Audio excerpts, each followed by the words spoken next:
Boys and girls, good morning. How are we all doing?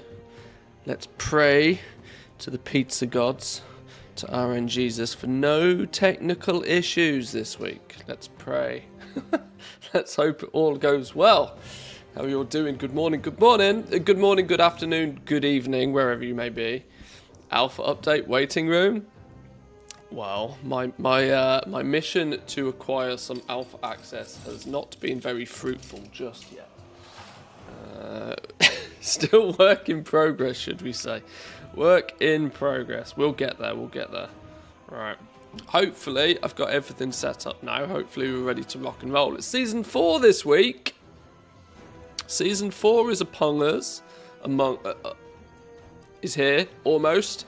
I don't know if there's much I need to, get ready or prepare for. I'm really in 50-50 about how Season 4 is going to be from a goal-making perspective. I think there'll be an uptick for a week or two, and then it'll just crash to the floor. The last season, and the last season of an expansion is usually very rapid. Very rapid. Your hype train of the new season doesn't last very long, and then people very quickly get it into their brain that, oh shit, it's the end of the expansion, let's sell everything. So it's close. I love that Season 4 is upon us. Look, English words doesn't work very well in the morning. I'm sliding into Holly's DMs and just going to straight up ask for alpha. See, the level of shamelessness I think that requires, there's nothing more cringe than begging on the internet, but I've run out of options. I have genuinely run out of options, which means until something more fruitful happens, we are, or at least I am stuck in retail. I suspect that in the next day or two, another wave of alpha invites will go out. It might not be until as late as Thursday, because they'll want to make sure that Season 4 is up and running first before going too deep into any more alpha stuff. I'm sure they only have so many server tech guys, so they'll want to make sure that everything is, smooth for Season 4, and then we'll probably get another wave of alpha invites, I suspect. Last expansion, Dragonflight, I was able to get into the alpha on week 2, but that was because I knew categorically I was on a list and it was going to happen. This time, I have not had so much luck, unfortunately, so we will have to see. There's always Minecraft, right? Chalida, welcome in. Good morning to you. And also, I did see that little clip. Thank you very much for my room in your Minecraft world. I appreciate that. Thank you very much. Me and a friend have been feeling the WoW itch again. Can't figure out if we should wait for the War Within instead. Season 4, it depends how much you've played Dragonflight already. If you played Dragonflight a bunch and decided to stop playing Dragonflight, then it's 50-50 whether you should bother coming back now or before the expansion. If you haven't played that much Dragonflight, though, Season 4 is a good time to jump in, honestly. It's nice to it's nice to jump in Season 4 when they quickly refresh the raids. It gives you the opportunity to see them if you haven't already. You can burn your way through the storyline in one go if you haven't already done so. Plus, pre-patch will come out. We've got Panda Remix coming in 10.27 in a few weeks' time. There's plenty of expansion to explore, and it could kind of get you in. Be prepared, though, that it is still probably 6 months until... it could be as long as 6 months until the expansion launches still, so there's quite a while still. But we'll have pre-patch a month or so before that as well, so...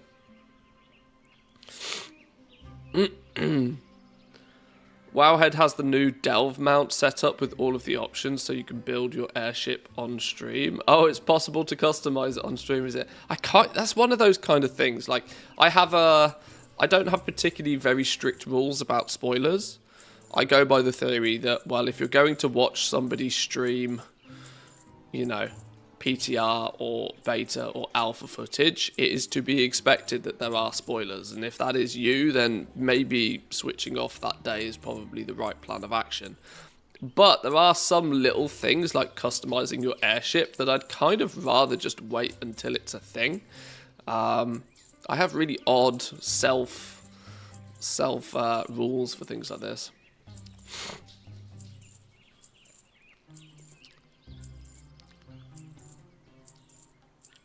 Yeah, it's one of those things that customizing on a website doesn't really tick the same boxes for me, if that makes sense. What was that boom? There was one of our neighbors was cutting down a tree, and I keep hearing booms. I keep hearing things, and I'm hoping that there's not a tree about to fall through my roof. How's the toothache? The toothache's good now. I think I've finally... I think it's finally mostly healed up. I think we're all good now. I'm off the antibiotics. I'm off painkillers completely. It's mostly healed. I still can't eat on it particularly, but it's all mostly healed. And I got the bill through the post the other day, so in my mentally it's done. Right, it's done. We'll forget about that now.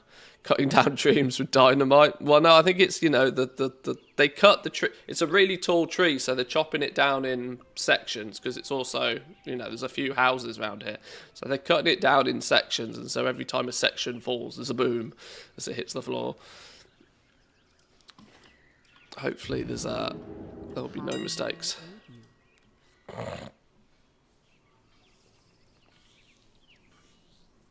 There's no way that the airship can fly. The balloon part is just far too small. We'll see, we'll see. Goblin technology, right? Goblin engineering at play. I want to get a few things posted. I want to get my auctions listed, just because if you don't list them, you don't sell them. That's the default rule. Then we're going to jump over to retail, and I'm going to be brutally honest. I haven't got much of a plan of action. The last couple of days of last week, I somehow managed to just kind of hack my way through looking at some alpha footage, which was remarkably interesting because there was some profession related stuff. But I'm at the point where I have to start like deliberately digging through Wowhead data mining stuff, and honestly, more questions than answers. Finish the meta. Well, that's on my list. That's absolutely on my list. Not only finish the meta, I'm tempted, you know, to go around and do a world tour of Dragon Isle supplies. See how we can spend our shadow... sorry, I read the word Shadowlands and then it just jumped into my head. A world tour of spending Dragon Isle supplies and seeing how many of the transmogs and stuff we can pick up. Something I need to do at some point. It will also give me a good indication of just how many Dragon Isle supplies I still need. Some scroll farming on the Forbidden Reach while it's still semi-popular is a very, very, very, very good way of getting Dragon Isle supplies remarkably quick, because every single scroll is worth 250 Dragon Isle supplies, which is crazy. You're going to need about 11 million gold on those tall Strider Femur things. Do you end up needing a lot of those, do you? Okay. Well, the gold side of things I don't care about. Dragon Isle supply. I can't buy Dragon Isle supplies, so I need to do something to get them. So I need to know how many I need. It'd be a good way to sort of like tick a lot of the ATT boxes for the expansion as a whole. Get the Dragon Isle supply stuff done. I mean, there's still the argument to be made that I should go back and grind out a bunch of anima to complete Shadowlands still, but make a spreadsheet.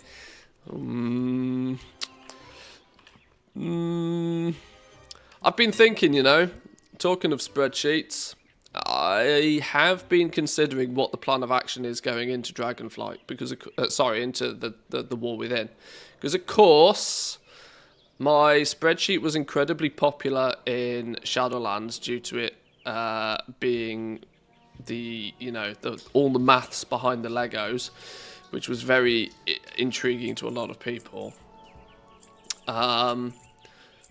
Plus, it was free.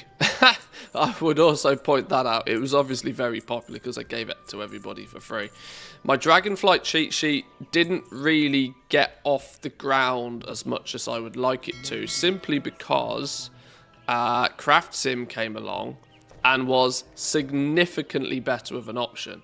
Now, I know a lot of people still used my Dragonflight cheat sheet for a handful of stuff, or if nothing else, they used it as a template to build their own sheet off, which was kind of the core design anyway.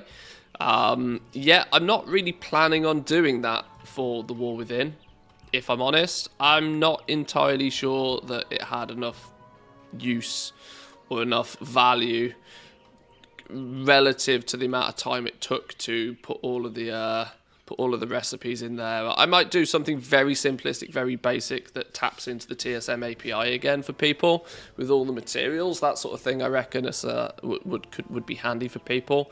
But I don't think I'm going to spend anywhere near as much time or effort building something like that this time around. But I am intrigued on doing something for probably like a beginner's guide to The War Within Professions or something. Not too sure. How are we doing, Jack? Welcome in. Good morning, good morning.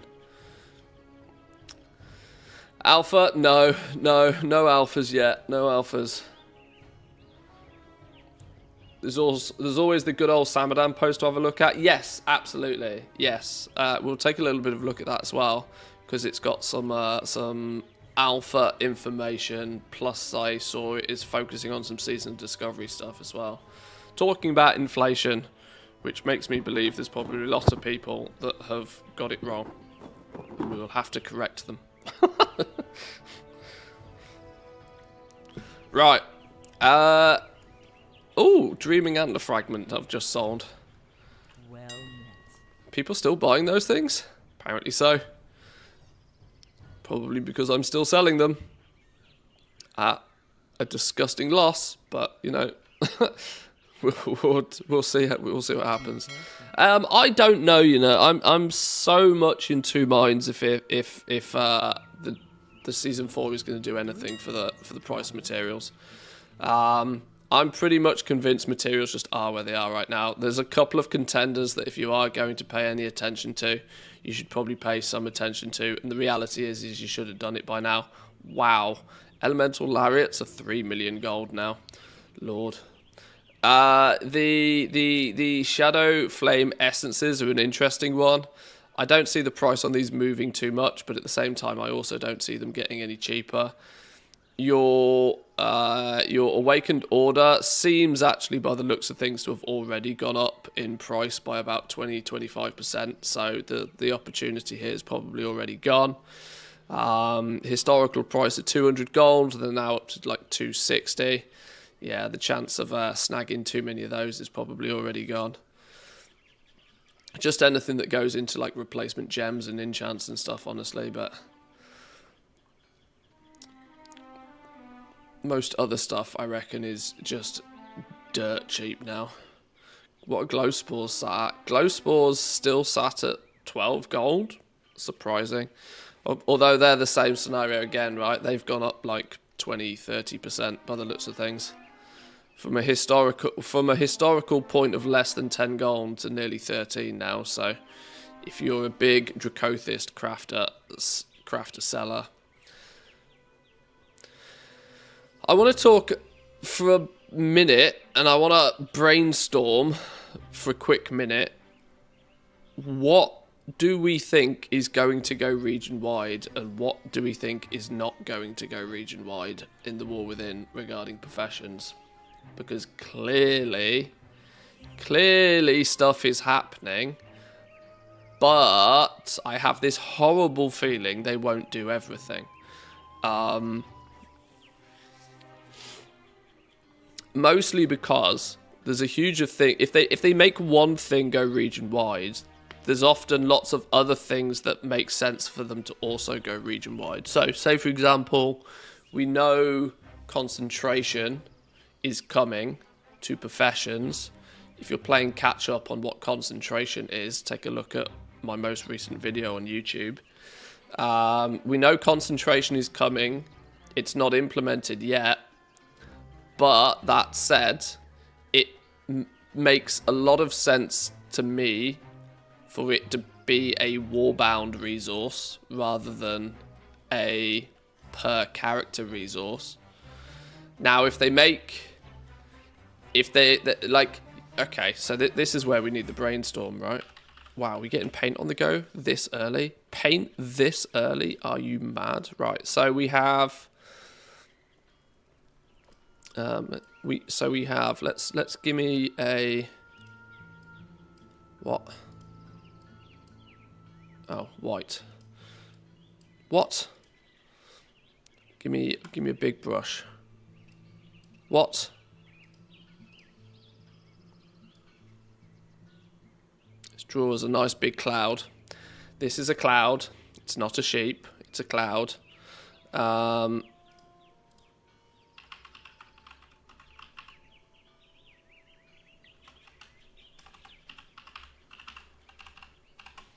Region-wide stoof. Region-wide stuff. Does this have my... Oh, it does have my big noodle tilting. It does, look. Region-wide stuff. So, I think that there's a handful of things that could, and if one does, other things probably should go region-wide as well. Now, why is it giving me a silly tiny one? Here we go. Concentration, I think, is one.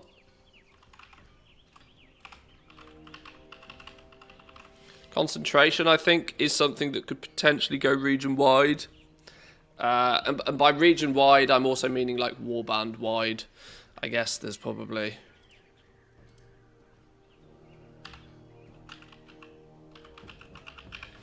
These two kind of, you know, kind of referring to the same thing, right? So, concentration is something that could potentially go region-wide, and if it does, or warband-wide would mean that you basically have one concentration bar per profession, and that will mean it doesn't matter if you have 1 alchemist or 12 alchemists, you will be restrained to X amount of concentration to allow you to guarantee higher quality crafts than you would normally be able to guarantee. There's one thing that we've already thought of. Well, we already know that guilds are going region-wide. Okay? So if guilds are going region-wide, then becomes the question, what about guild work orders?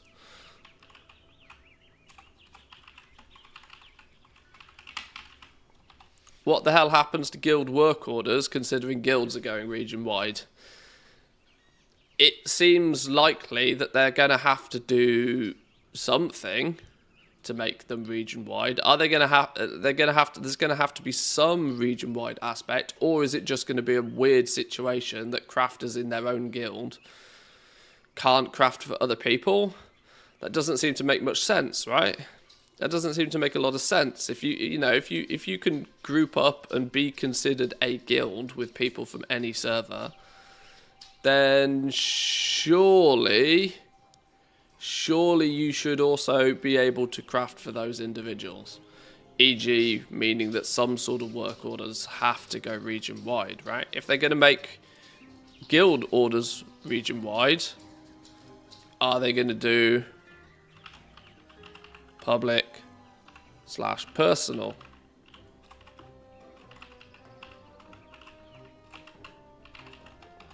Does that mean public and personal work orders will also go region-wide? I think they could. You start to see how if they do one of these things, they kind of need to do all of the things. Because it would be really weird if you had guild-wide... If you had guild work orders being region-wide, but public and personal ones not, that would just be very odd. That would be strange. That wouldn't make sense. So if you do one, you kind of, at the very least, need to do personal as well.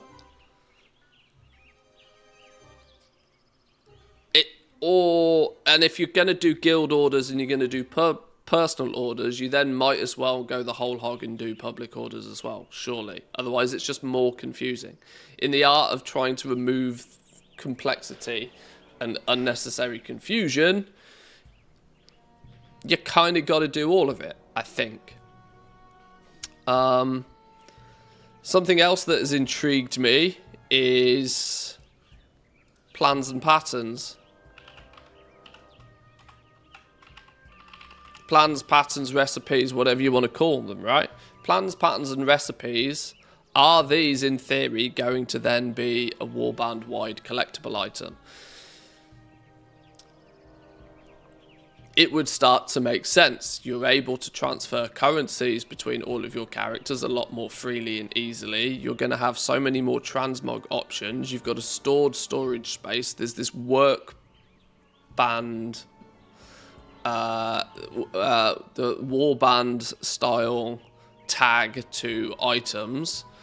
Do we think plans and patterns are also going to be plausible? The reason I sort of think that this could be a thing is because there was the new cauldron. Let me see if I can find the picture of it. In fact, did I tweet this out yesterday? I think I did some tweetage of this. I retweeted somebody that had already tweeted it. It's so there's so this, for example, look. This seems to indicate place a cauldron that allows party and raid members to take flasks of their choosing from among the recipes known by the specialist alchemists, plural, in the warband of the individual who places the cauldron. This tells you that they are tracking what recipes each and every... what recipes you have on a warband-wide scale, right? The game will now be tracking recipes not per character, but by warband. Now, does this mean that if you have 3 different alchemists... one that specializes in one thing, one that specializes in something else, and one that specializes in something else, that if any of your characters then place down the cauldron, then all of the options become available? Or is it simply the assumption that actually, if you collect a recipe, your account, your warband now has access to that recipe on any character that picks up and has access to that profession? These are some of the questions that have not been answered yet. We got so much information about warbands and what their function and their flexibility was going to be, but what we didn't get is any information whatsoever about how professions are going to integrate into that. It feels very odd to me if they were to completely keep, because look how many other of the systems in the game are intertwined with this warband system now, right? If they choose to keep professions entirely separate from that, you have to start asking the question, why? Why are they not integrating it? Are they not integrating professions because it's an awful lot of work to get it working? Possibly. Well, we have region-wide access to materials already, so you know there's one step that's already there.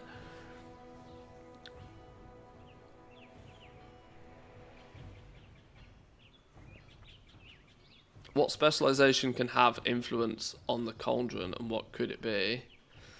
Well, alchemy was one of the professions as well that they stated is near complete. They say near complete and not complete because there's clearly some more system-y stuff that needs to be implemented on the alpha. This concentration and ingenuity hasn't been implemented yet, but that's... They said alchemy is near complete. Their words, not mine. So I would suspect when we start seeing things like this, that this is, you know, relatively accurate to what they hope to be the finished form.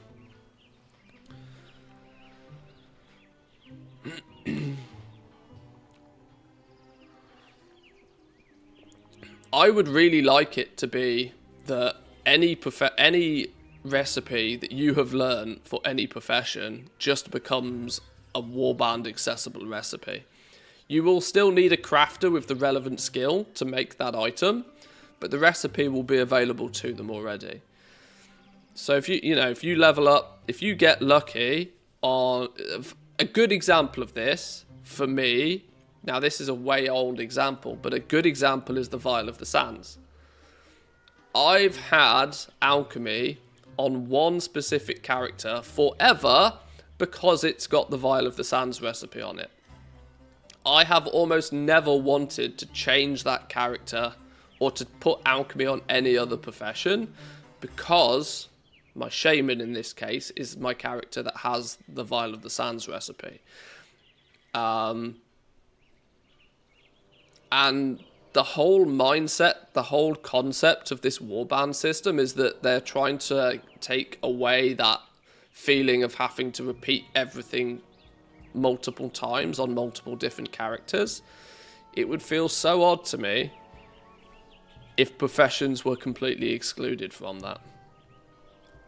I mean, I tweeted this out yesterday. All the talk of all the warbands, including dev blogs, no talk about how professions integrate. It'd be almost the only system in the game that would be totally removed. Feels odd. Is there news to come on this? I suspect there probably is.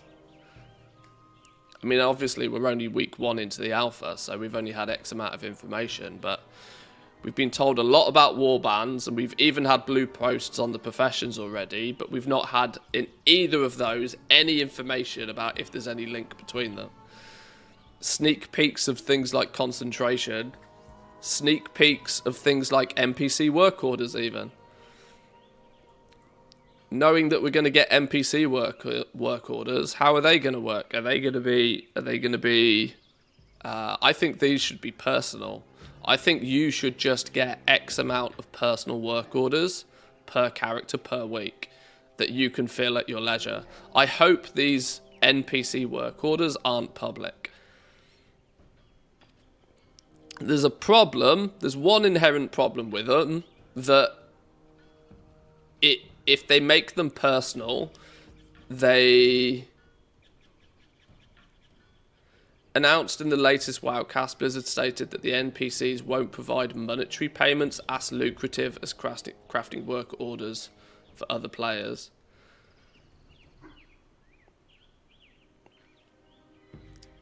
Not sure how it can be less lucrative. Well, the concept here, admitted this picture, in fairness, I think was just crudely put together by Wowhead. I'm not convinced this was actually a screenshot of the system working. I don't have access to alpha, so I can't, I can't confirm or deny. But like, Wowhead posted this when they were talking about the NPC work orders.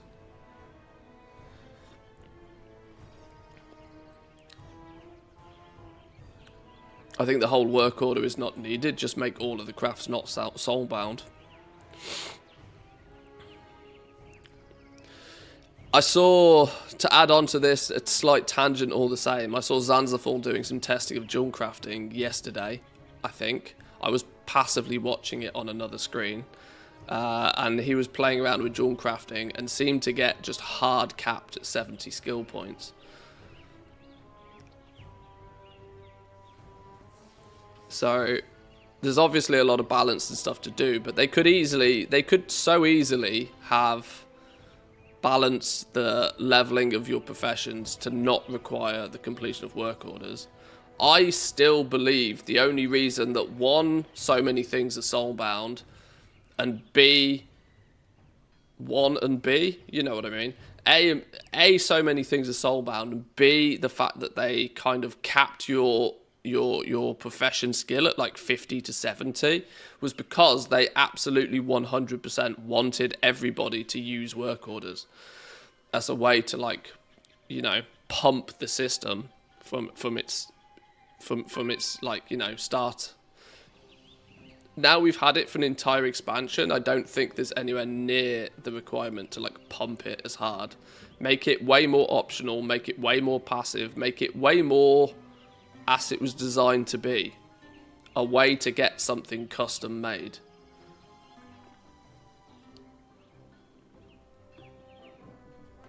crafters should be able to craft things and put those things on the shelf for people to buy.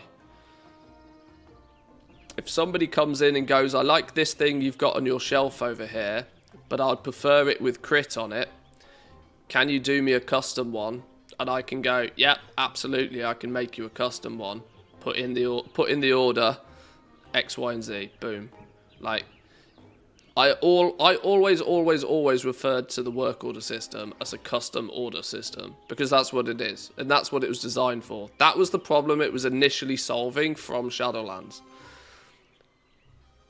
In Shadowlands, we started to see Blizzard experiment with allowing single pieces of gear to be made in like 10 different variations. Now, the problem with then taking 10 different variations was that the auction house was flooded with 10 different people all posting 10 different variations. You went from one piece of gear to 100 listings on the auction house, which was problematic. And so they designed a system that allowed you to custom order a piece instead. So if the item that the exact combination of stats you wanted didn't exist, there'd be a way for you to get it. And for some reason, it's gone heavily off path, I think. Just make it a better UX. Well, there's always room for better user experience when a Blizzard interface is concerned. It would be interesting if getting to 100 skill would be slow in the end. Then you could decide if you'd want to spend concentration to skill up faster too. Important choice to make if you want fast benefits to craft some high rank item, or different benefits to skill up faster. Just thinking. The problem is you present people with a bar and they want to fill it.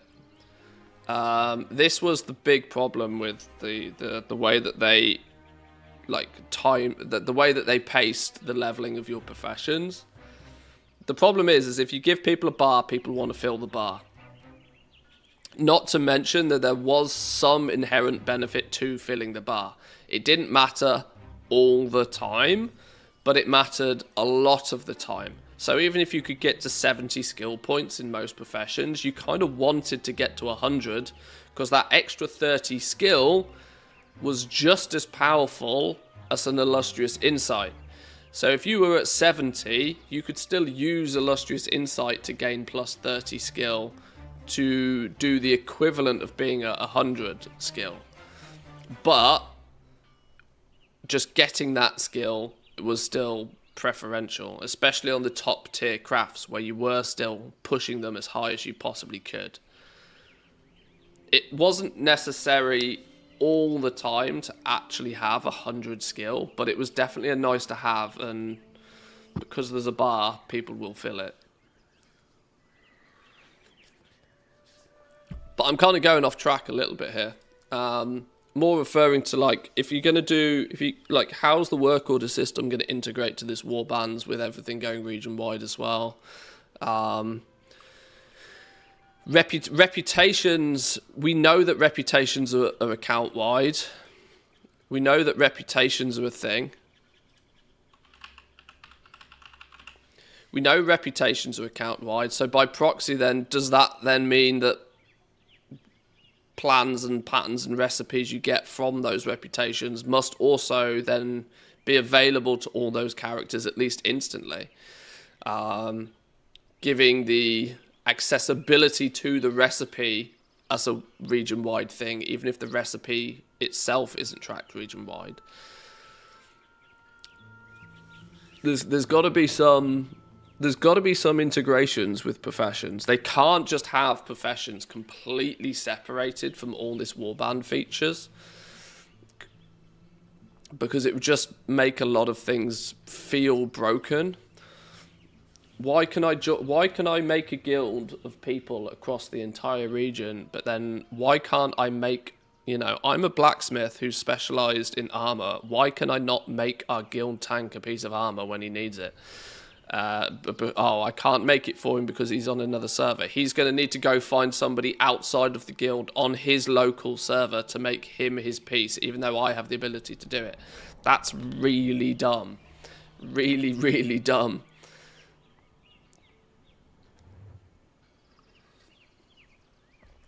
But we'll see.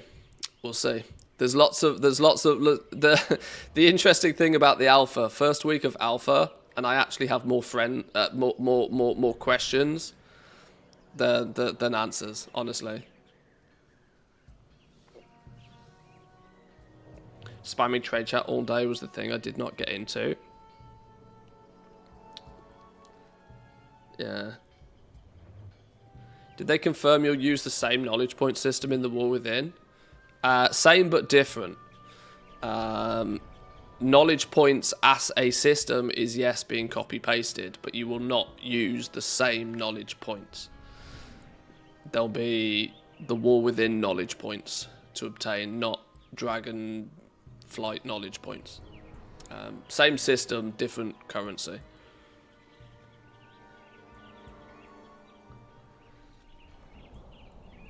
A friend of mine had this problem in all of Dragonflight. He's on a low pop server while he's had the recipe on a high pop, not on his realm group. Why can't a non-engineer not use engineer crafted items? Because I can't make a car doesn't mean I can't drive it. Yeah, that's a slight odd one, but that's always been a quirk of engineering. That's the kiss curse of engineering, though, isn't it? It's like you get access to a few cool and wacky things at the downside of your profession being often very not profitable to have. It's the kiss curse, like kiss curse of engineering. My Jawcrafter has 80 spare knowledge points. Yeah, that you won't be able to do anything with those. Not in the new expansion. There's no crossover. It was really interesting to see, actually. And I don't know if this is just Wowhead playing into the memes, but there was Wowhead even did a post the other day. Oh no, that was the wrong tab to refresh. Wowhead even did a post the other day, showcasing or telling people that you will not be able to use. Where did it go? It really confused me that they even felt the need to make this, but oh my god. Yeah, here we go. Profession knowledge doesn't carry over to the War Within. Specializations start from scratch. They've deliberately titled this to cause confusion. They've deliberately... See, this is what frustrates me about Wowhead. I know that they're a blog, right? And I know they want clicks, but they deliberately title things with these ambiguous, misleading titles. A lot of people will read that saying profession knowledge doesn't carry over to the War Within. Oh, wow, great, excellent, no knowledge points. No. There's still knowledge points. You just have to collect different knowledge points.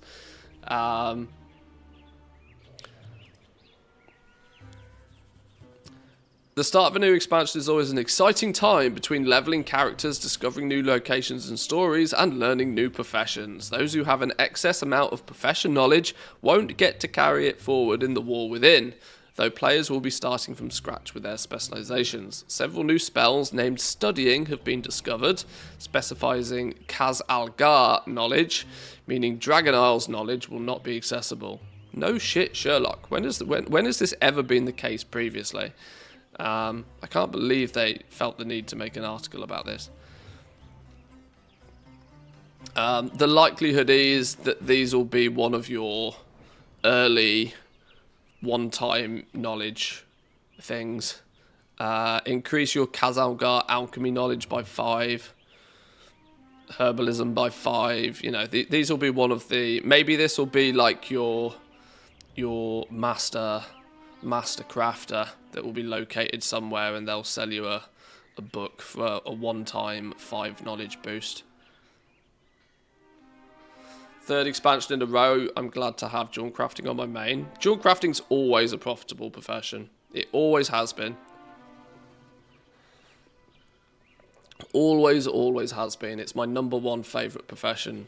I've had it on my main literally since it was introduced. As long as the current spent points stay for Dragonflight crafting recipes. Well, yeah, around that. Yeah, this is also going to be another question. Another question on the list of questions. Maybe not necessarily related to our funky sheep here, spider sheep, but If they're going to remove inspiration and they're going to add concentration and ingenuity, how does that deal with the Dragonflight system? Does that mean that they're going to have to rejiggery poke all of the Dragonflight system, or are they just going to leave Dragonflight crafting entirely as it is, and inspiration will still be a thing in Dragonflight crafting, but it will just be gone and swapped? And like, I don't know. I'm sure they've got a lot of work ahead of them. More duct tape, yeah. They're like something. They've either got to. Yeah, I don't know. So many questions. I think they will change the Dragonflight system and just replace inspiration by ingenuity. See, I can't believe, and I gave this one to Blizzard for free, and I can't believe they didn't do it. There's such an obvious fix to Dragonflight professions. Such an well, okay, I say it's obvious, but they haven't done it. There was such an obvious fix, end of expansion fix for Dragonflight professions, which would alleviate a lot of the pain points that people have. And it would have provided content for crafters to go and do. The thing they needed to do was very simple. They needed to implement a new level of tools. End of expansion level of tools that have more plus skill on them.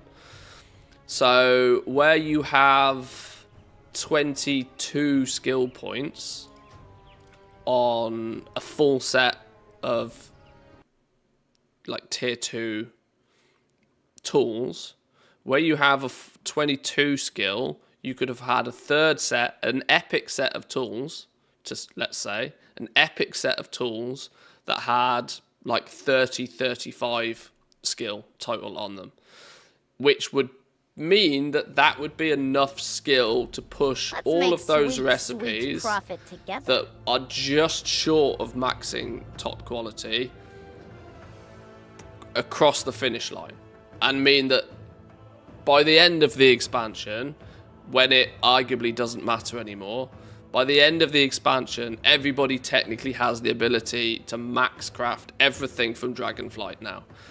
They might not have wanted that through the expansion for progression, for various reasons, but by the end of the expansion, just give everybody the ability to guarantee everything.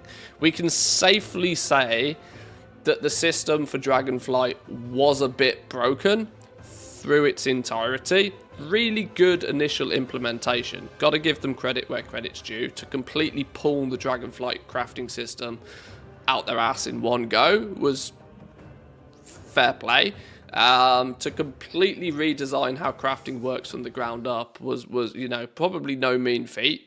And yes, Dragonflight had flaws, but it was a good solid foundation, a foundation that they're now building on to make it hopefully foolproof, idiot-proof, exploit-proof, fair for most. That's kind of the goal, I reckon. But there's no reason why they shouldn't have just said, you know what? For the last patch, new set of profession tools. You can upgrade your profession tools if you wished epic, meaning that in places like, let me see if I can find a good example of these now. In scenarios whereas you may not necessarily have the ability to fully cap out, I don't have the right stuff on me here, but like in a scenario where you may not necessarily have been able to guarantee top quality, a new set of tools with enough bonus skills. So instead of plus 10, plus 6, plus 6, it could have been plus 10, plus 10, plus 20, right? Give people more than enough skill to push past all of the limits in place and guarantee everything at top quality for the last patch, get people their gear. It's all going to be replaced in the next expansion anyway. And it doesn't require that much work from Blizzard, right? It requires how many professions do we have? Like 10? Like 30 new pieces of gear to be made and some way to acquire them or craft them. Whatever the case may be, it really wouldn't have been that difficult to implement, I don't think. and it would have rounded off the expansion. It would have closed off Dragonflight and got rid of a lot of the annoyances, and then they could just leave it. They could just leave Dragonflight exactly as it is. Go into the war within, make your changes, get rid of inspiration, bring in your new stats, do whatever. But I'm surprised they never did it.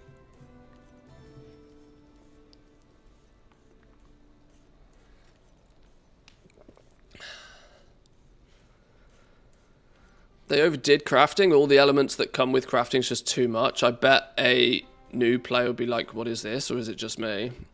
Well, I don't actually think it's that over the top.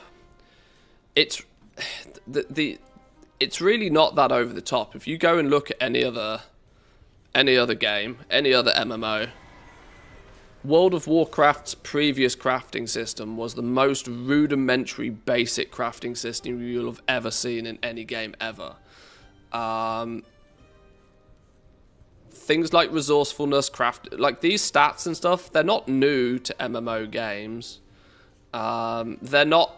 I don't think that this system at all was overly complicated. It was just not very well translated to the players, right? The spec trees, they didn't do themselves any particular favors by making a lot of these skills kind of ambiguous to what it actually does, right? There was so many people who were somewhat confused by what the nodes even do, which is you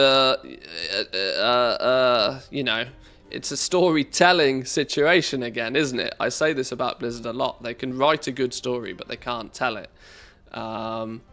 Same with these nodes, right?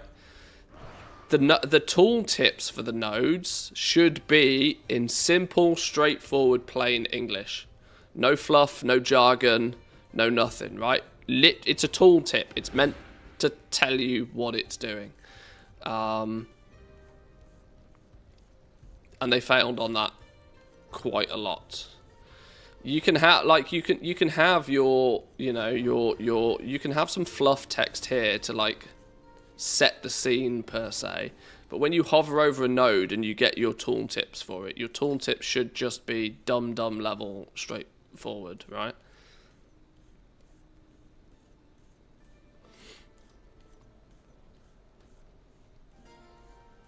I think that they are working towards that as well, you know, so that in the new expansion it is a little bit more transparent what they do. Plus, second time round, people will go in with a much higher base level of understanding, right? You could say that it was quite a lot to pick up on in one go, but a complete overhaul is likely always to do that. Now that people have had one expansion worth of practice with a new crafting system, they'll go into the next expansion and all of a sudden it won't be quite so scary, because they'll be like, oh yeah, I know that I have to put better quality materials in to get a better quality outcome. I've got some practice with what this skill and recipe difficulty means and how what the difference between the two is. People will understand that, okay, we have profession tools and they're quite important to be able to push this number higher. People have now some practice with it. Now, of course, that doesn't help anybody brand new to the game, but anybody completely brand new to the game has a lot of things to figure out anyway. That's kind of the, you kind of, in a way, you want that in an MMO. You want there to be plenty of things for people to figure out. It doesn't mean the things that are there are overly complicated. It just means there's a lot to figure out. Blizzard didn't do themselves any favors, though, with things like the hidden skill value. Hidden skill value was, dare I say, dumb to add, because it just caused more confusion, because even if you were trying to learn this, you would craft a couple of things and you would get results that you were not expecting. So you could go in and you could be like, well, okay, let's, how can I do this to make it look, you could, for example, craft something here and you could look at this and you go, well, you know what, Yeah, I should be getting quality 4 here. But because of hidden skill value, there is a chance when you press this button, you get a quality 5 one. And you would be like, well, how the fuck did that happen? Hidden skill value was not a good implementation, in my opinion. Or they should have told people about it. There's not a single reference to hidden skill value anywhere in the game. Nowhere in any of the profession system information is it mentioned anywhere. Not in game.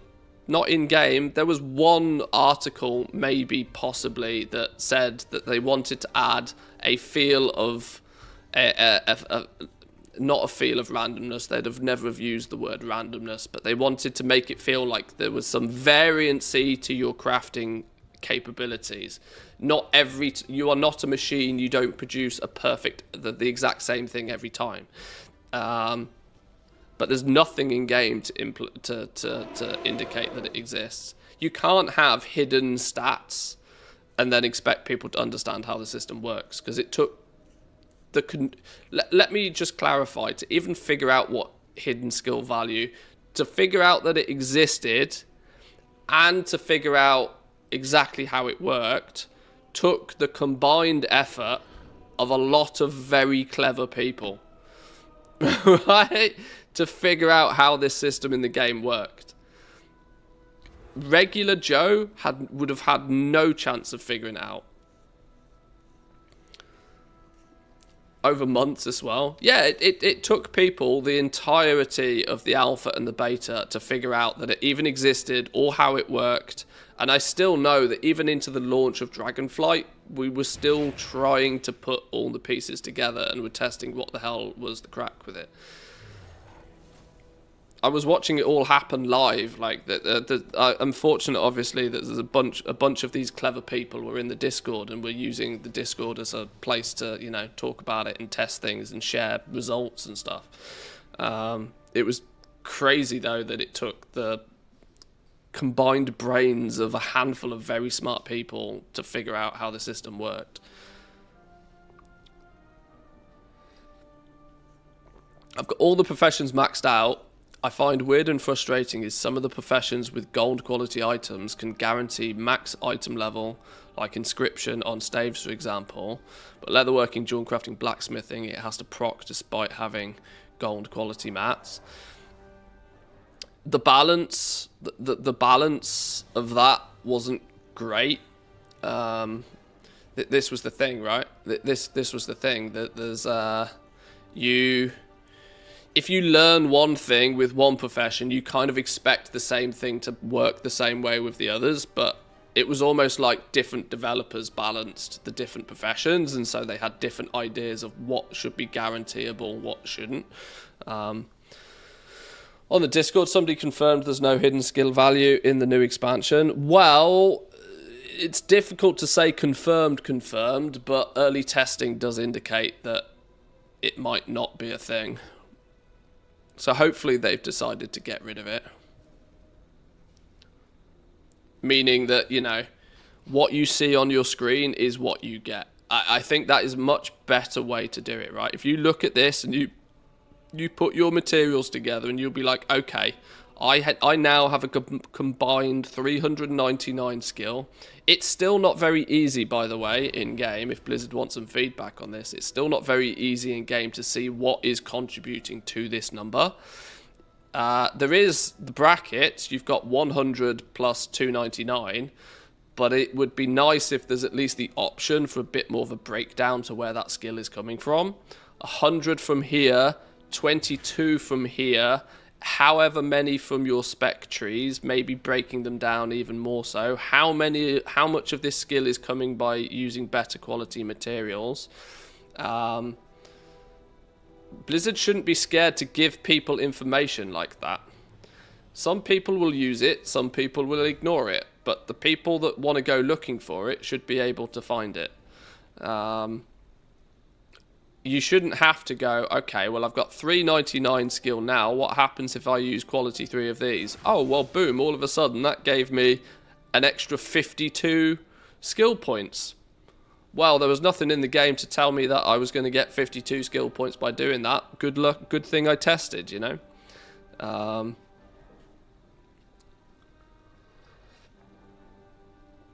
Professional racials still be BIS in the new expansion. Well, they're still there at the moment, but I think many others will quite heavily petition for them to be changed / removed, because they were too impactful. Having profession racials give you plus skill, I think, is a bit broken.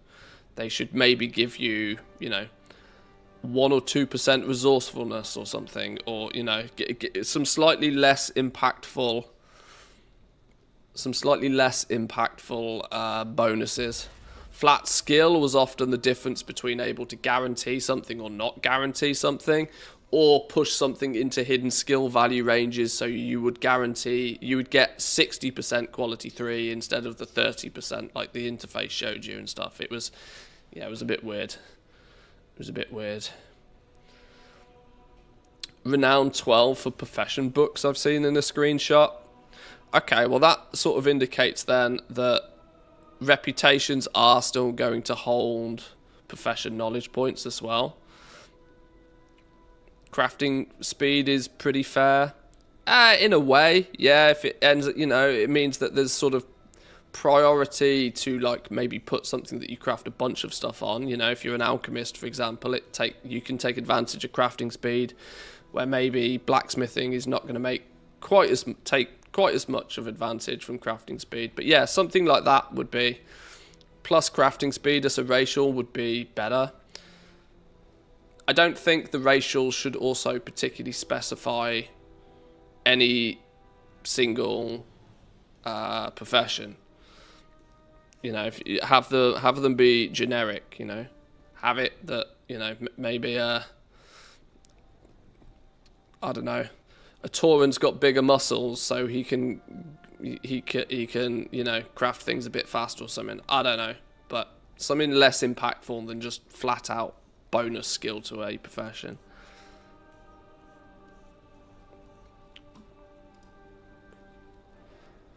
+5 skill enchanting on Blood Elf. Well, that you cannot make weapon enchants if you're not Blood Elf.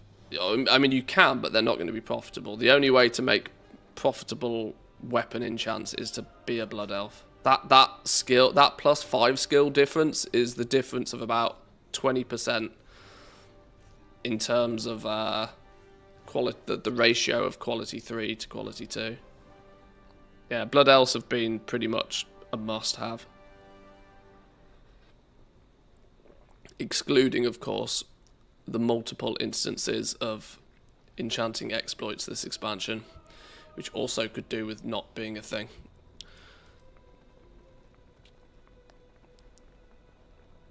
Even with that, most weapon enchants are not 100% guaranteed rank 3. No, but there's ways to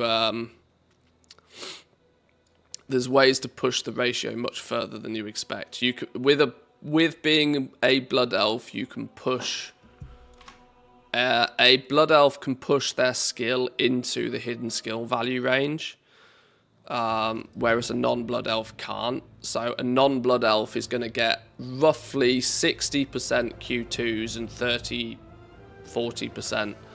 Q3s, whereas a Blood Elf, it's going to be the other way around. A Blood Elf is going to get about 40% quality 2s and about 60% quality 3s. Just because of those extra 5 skill points. People were selling Sophics even at 10.2 for a 3k loss. Imagine how much this was abused. Yeah. So with enchanting, for example,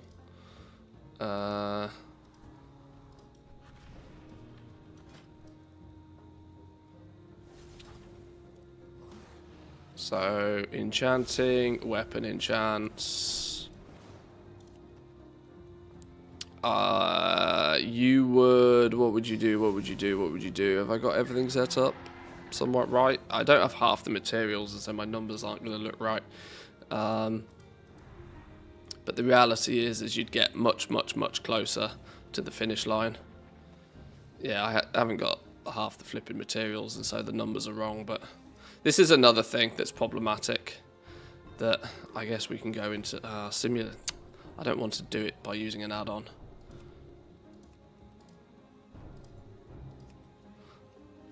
This is another thing that I would really like them to address. You shouldn't have to go and physically buy the items to even see what's going on, if that makes sense. Why have I got like 3 FPS? What's going on here? This is your time.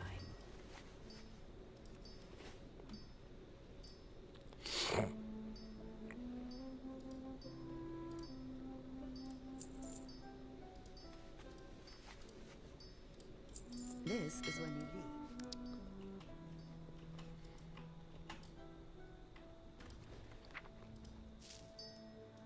So now we can see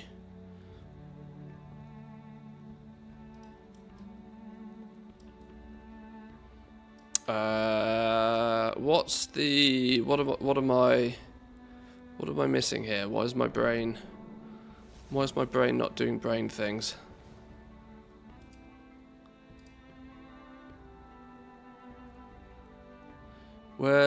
Why am I missing oh, because you'd need to crack an awakened order, wouldn't you?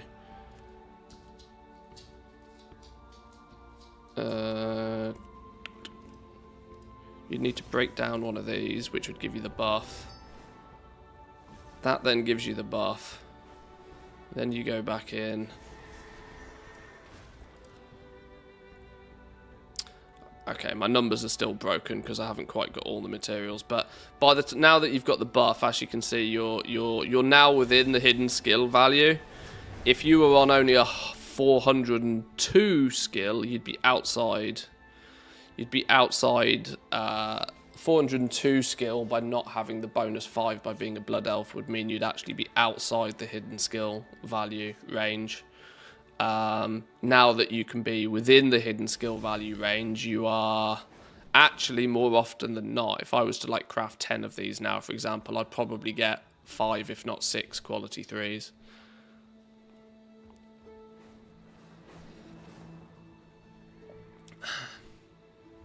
It'd make it almost 50% chance for a rank 3 with a blood elf, yeah.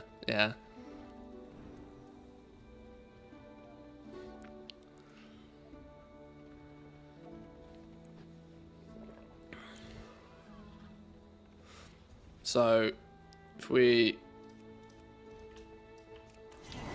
adjust for demonstration purposes, Take all the time you need. how many do I need? 4. Let's just add a 0 on the end of that.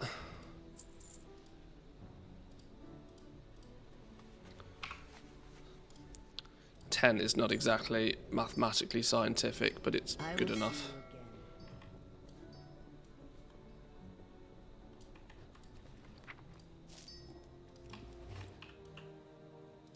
Since I've got the buff up anyway. Double resourcefulness tool, maximum resourcefulness, yes. Oh, I haven't got any flipping enchanting vellums. Who's chickened me? Who's chickened me? That's not very fair. Northrend has much to offer.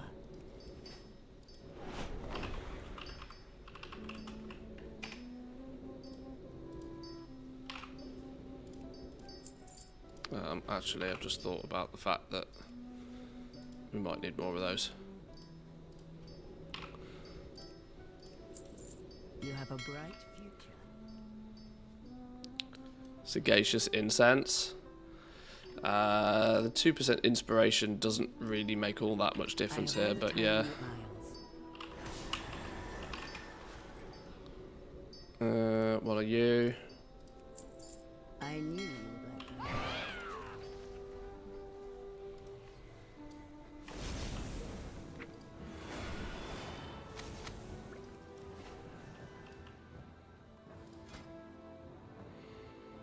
me.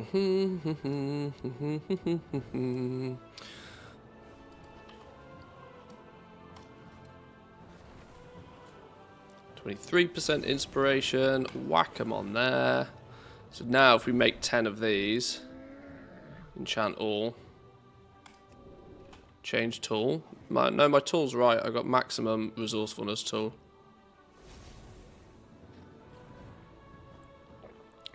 We got resourcefulness.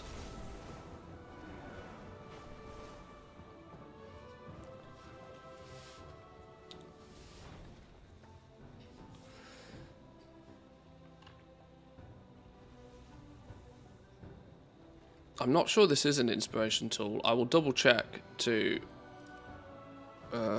which one is the one? No.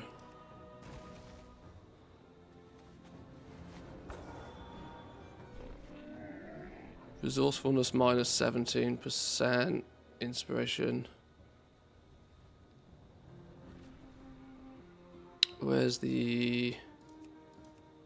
Not that one. No, there's a window I'm looking for. I don't know which one it is. Oh, in this scenario, maybe inspiration is the better one. Well, there we go.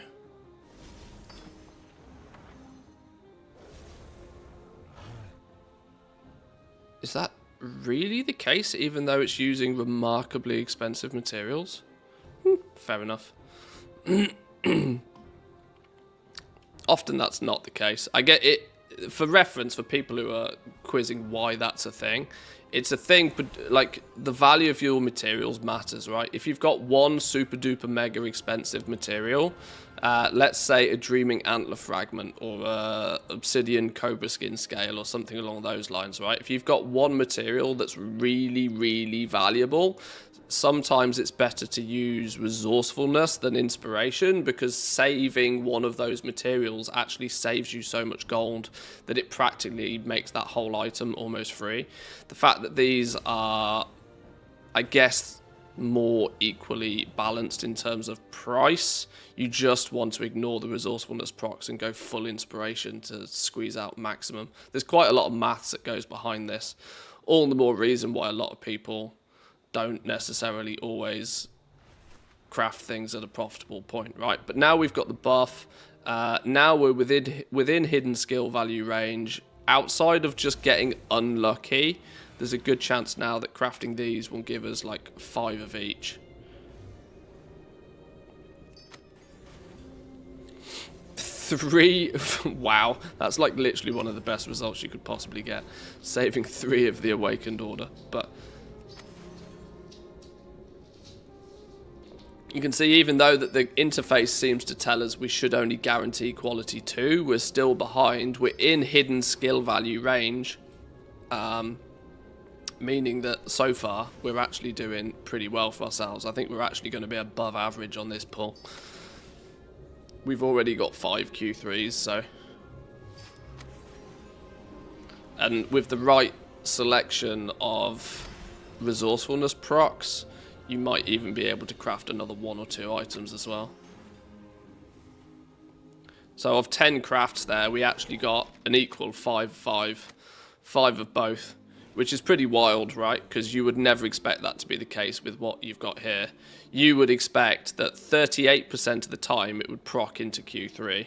So you'd expect maybe 4 out of the 10, but the Blood Elf racial bonus meant that, you know, it worked a little bit more in your favour. But you're obviously getting some resourcefulness there. I was 1 Awakened Order short of being able to make an entire additional craft as well. This is how people make their profit, right? So if you look at 2.2k, if you do the numbers on this, 2.2k, 2,200 roughly, multiplied by 10. So we spent 22,000 on the materials making those. But because we got 5 of the Q... We got 5 Q3 variations. We got more Q3 variations than we theoretically would do by being a Blood Elf. The Q3 variations alone have pretty much covered the cost, right? So 5 multiplied by whatever the going price is of these, 4,878. So there's our 24k. So we've actually made a profit off those, just off the quality 3s. So whatever we can sell the Q2s for, which is admittedly pennies, right? But any sale of these, you just sell. This is where your profit is. You've broken even and you've made a little bit by selling. In fact, minus your auction house cut. Minus your auction house cut, you're back down to about what you spent. And it's actually the Q2s that then are going to make you profit. If you were to replicate that same thing with a non-blood elf, you'd be lucky to break even. That's the problem, right?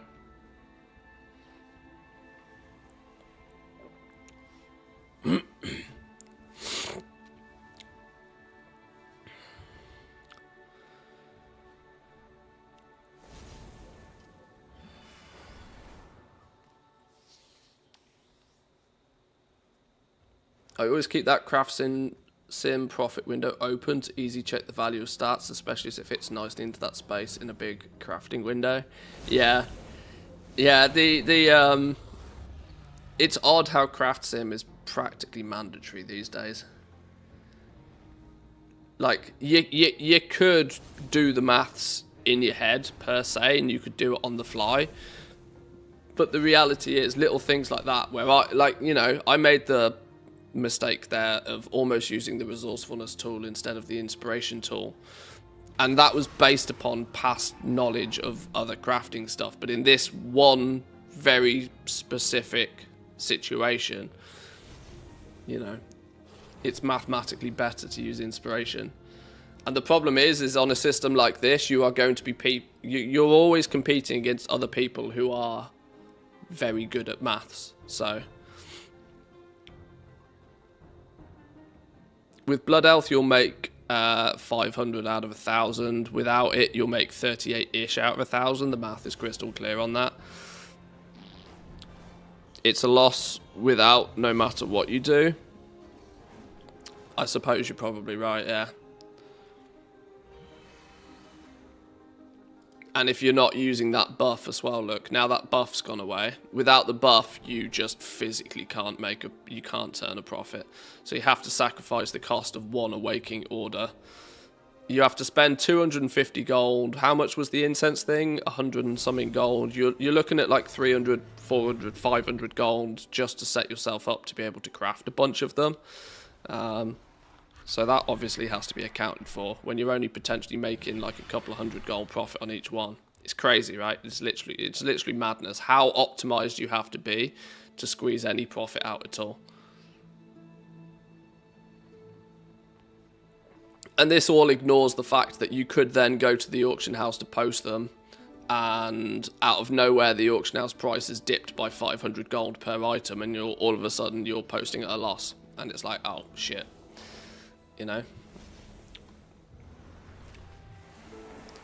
It's a fun little game to play. It's a fun game to play, but you've got to be super optimal and super careful with how it works. And most of this is because of a couple of things. Most of this is heavily based on because of inspiration. Inspiration being that RNG factor. You can avoid RNG if you craft at a big enough scale, but most people are not crafting at a big enough scale. As was mentioned, if you crafted 1,000 of these, 380 of them will be quality 2, roughly. You could maths, averages become the real thing if you do it enough.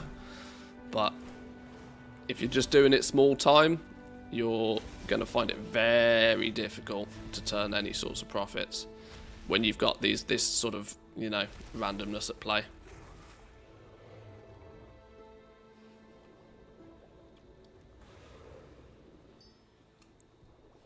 And even after this, you've then got to sit and babysit to get those sales.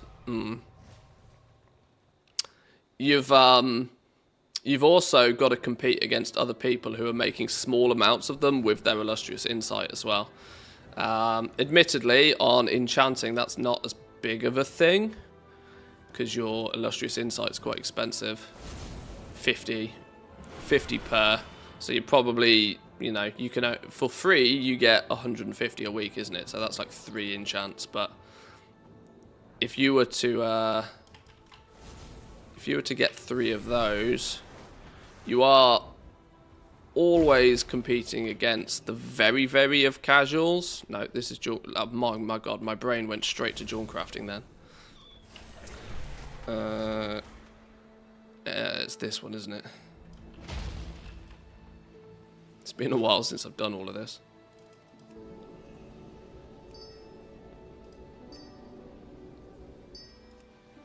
You can kind of circumvent the whole problem by using Illustrious Insight, look, and you can get back to the same sort of situation. But you'd still actually, to guarantee Q3s, you'd still have to pop. You'd still have to crack open an Awakened Order for the buff, even when using Illustrious Insight.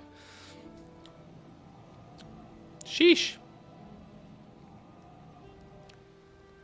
But there will be some people, and there'll be some people that will be happy to undercut below the natural cost because they'll only have 3 to sell, and they just want to sell the 3 that, you know, their 3 become then very, very lucrative. Where alpha? Not here yet, unfortunately. Welcome in though, Mr. GM. So everybody say hi to Mr. GM.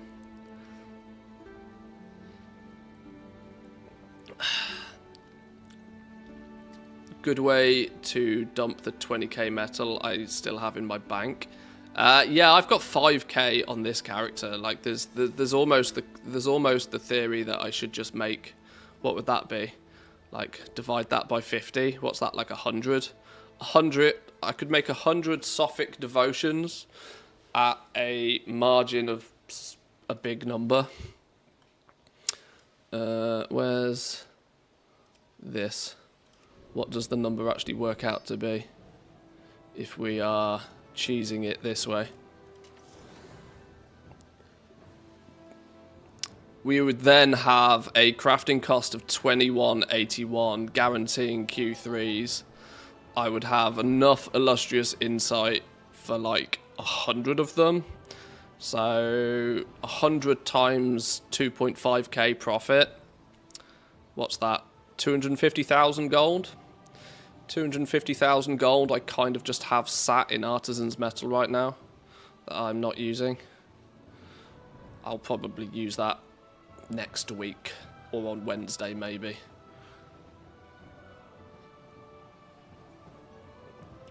Make Sophics with the Resourcefulness tool and then burn that metal. Well, yeah, that's also the case. Then you'd swap this out. Then you'd swap this out to the Resourcefulness tool, actually giving you 2,684 profit per craft. So you'd get, by the if you bought materials for 100 to burn through all of these, you could. It's probably, I can't think of really much better ways to use this Artisan's Metal. And I can replicate that same thing across a bunch of characters. Nearly 23,000 Artisan's Metal across my toons right now. That's just sat there doing nothing, so I might as well put it to some use. Probably squeeze out, I'm sure we can squeeze out about 1 million gold worth of profit from that lot, I guess. Are you saving any mats for the release of Season 4? Not particularly. I don't have too many plans to do much heavy sort of gold making stuff with Season 4. I will probably do things like this. I will probably liquidate a lot of my inventory, get shot of it all, mostly because I know 2 things are happening. One, we've got the Panda remix thing, which I'll probably play quite a lot. That will take me outside of normal retail for a little while, as it looks like it could be A, very fun, and B, pretty good for leveling some bonus alts. So I'll play Panda remix a bunch. Plus, crossing all fingers and toes and arms and limbs and everything that we get quick access or some access to the alpha in the next couple of weeks. Would you know, the second I get alpha on my launcher, sorry retail, but you'll go bye-byes. We'll put retail on the back burner once we get alpha access for sure. And of course alpha then goes away and it'll be a while until we get beta, but as soon as beta comes out again, it'll be the same process again. So my actual retail time spent is probably not going to be that high in the next couple of months. Don't forget to opt in. Yeah, very good point. Make sure you have I have, but make sure you've opted in They are advertising it as a beta opt-in, but you can actually, it works for all of it, right? You don't have to. I haven't got the link here to hand, I don't think. Or was that one? That's not the one, is it? No, that's the patch notes. Yeah, the beta opt-in actually works for alpha as well. So if you want alpha access, make sure you've opted in. Even all of those people who've pre-ordered and have already like bought the beta, make sure you still opt in, because that can give you alpha access as well. Pull some strings. Dan has been very generous and has already been trying to pull some strings, so big shout out to him.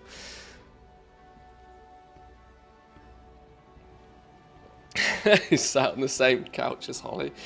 Got her on speed dial. Right. I didn't expect to go into a mini enchanting masterclass. I probably should, now that I've just spent 30k gold on these. I probably should put them on the auction house at least, shouldn't I? This is where half my gold goes. I waste so much gold doing these little mini demonstrations on stream all the time, and then completely forget to actually go and sell the end product. Nobody's really digging too deep into alpha professions. It's very true. It's very true. At least content creators of any significant size. There's a there's a couple of people who sort of play around with the professions that have alpha access, but none of them are really not too prominent on YouTube side of things, at least. I think Dratnos, I think, had done a video on the professions, but a very generalized one. I want to dive down deep into each individual profession. I haven't seen anybody, actually. Does anybody know if there's a good alchemy specific overview yet? I guess we can always do searching, right?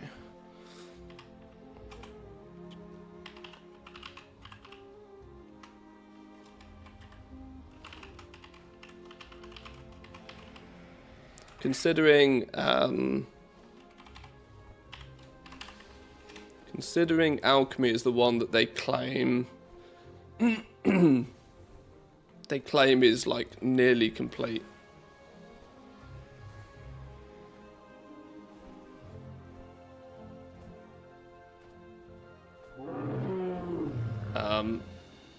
The answer's no. The answer's no.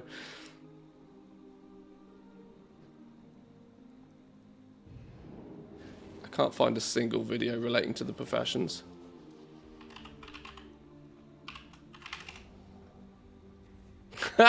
Okay. Well, I like that. I don't know. I don't know if this is. I don't know if this is my search results being biased. It's quite possibly my search results being biased. But if you search alchemy, wow, 2 of my videos are in the top 3. So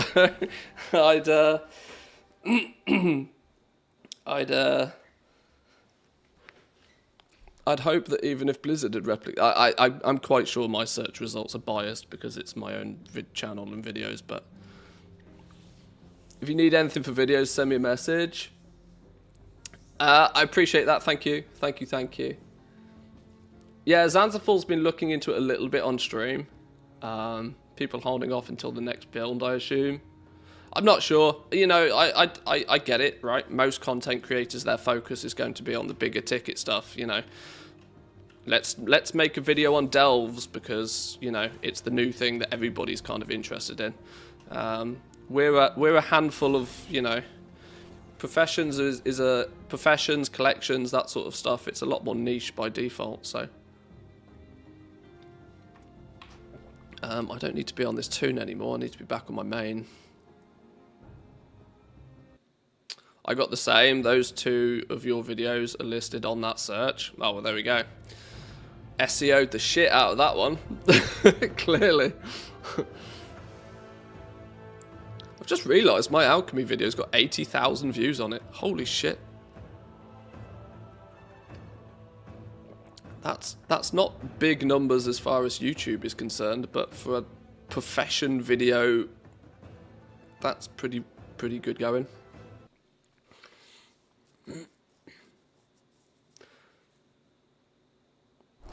Towley said that Ian made a mistake with saying that you can opt into alpha. Really? Towley says a lot of stuff, though. Let's not forget. Towley says a lot of stuff.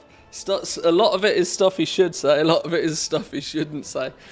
His inability to keep his mouth closed is incredible, that man. I haven't heard of anybody getting in who didn't opt in. I don't know too many people who have got in just via the opt-in. I know obviously the path to which most people have got in.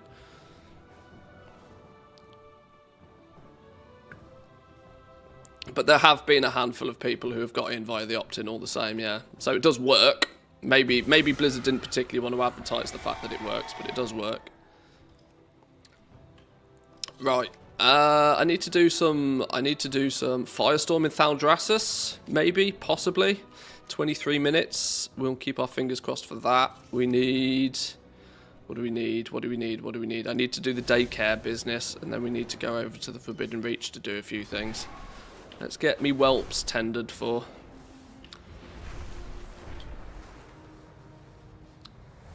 That's great views. My early profession videos did really well. But I think that's predominantly because I don't think anybody else made those videos.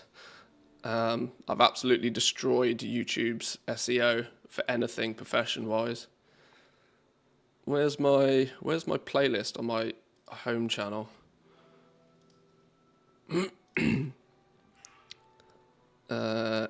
Yeah, my profession leveling videos have all ended up doing pretty good views. Pretty good. What's the best one?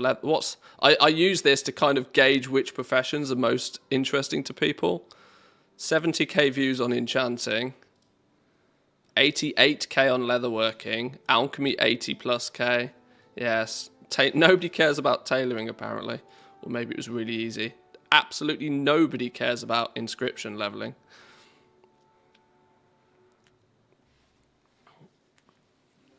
Free real estate for the war within then.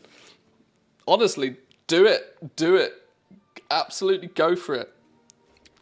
I mean, if I don't get to replicate this, I mean, these are videos I'll make just before the game goes live anyway, but I'm meant for you, I'm not smart enough. I didn't do anything particularly clever in these, I just figured out what the optimal leveling guide was. To get from like skill 1 to 50 and then 50 to 100. But I'll do the same again for the new expansion because they worked well. Dark Moon cards to the moon this time. Do we think we'll see the return of Dark Moon cards, or do you think some people will be a little bit scared off of Dark Moon cards this time round from taking pretty sizable losses last time due to the irony of fishing ending up being one of the best ways to acquire your Dark Moon cards this expansion, which was odd, a touch weird. A little bit more cautious with Dark Moon cards next expansion. People will be saving up the money for the tabs. I wonder if they're going to change, you know. I wonder if that's one of those things that they might take a look at again and go, you know what, 2.5 million gold is a little ridiculous for a bank tab. The argument still stands that you don't need to buy it, but that's kind of not the point, right? That's not necessarily the point. What was it, 3.1 million gold or something in total for all of them? Woo, spicy meatball. Oh no, we got to do another one of these races. Let's actually make sure I understand what the hell's going on this time. Eruption, dash forward. Rock halt stops forward movement, restores all vigor but must be grounded. Hello. Okay, let's try this then. Let's try this. Frustration incoming. You ready? Right, this is going to be a showcase of pure expertise.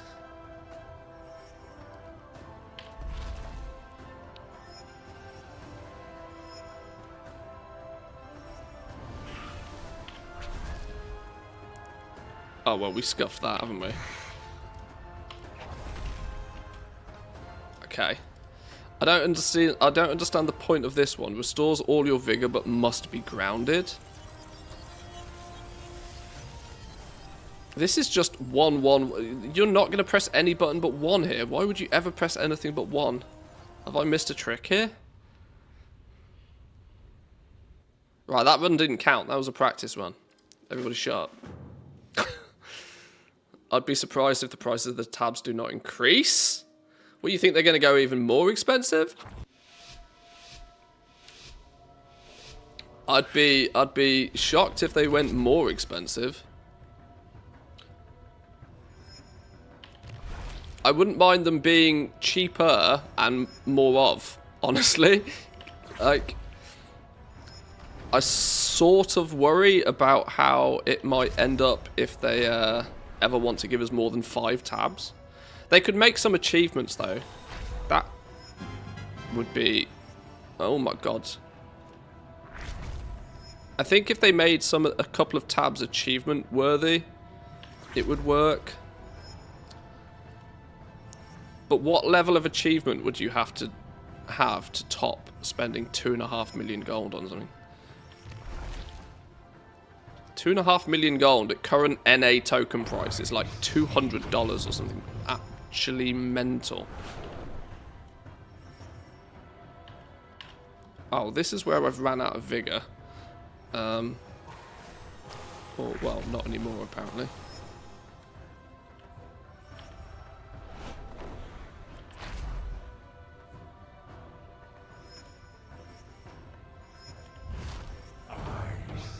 Ooh, a rare.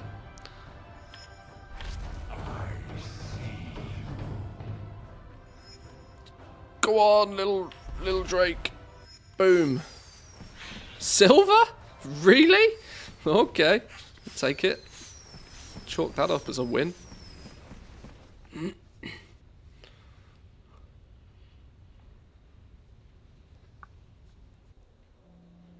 I can see them making the 4th one a mill. What was it currently? The 4th one was, oh, 500k. You think that one might be more expensive? All they need is an achievement called a gold cap for a tab and people will spend it.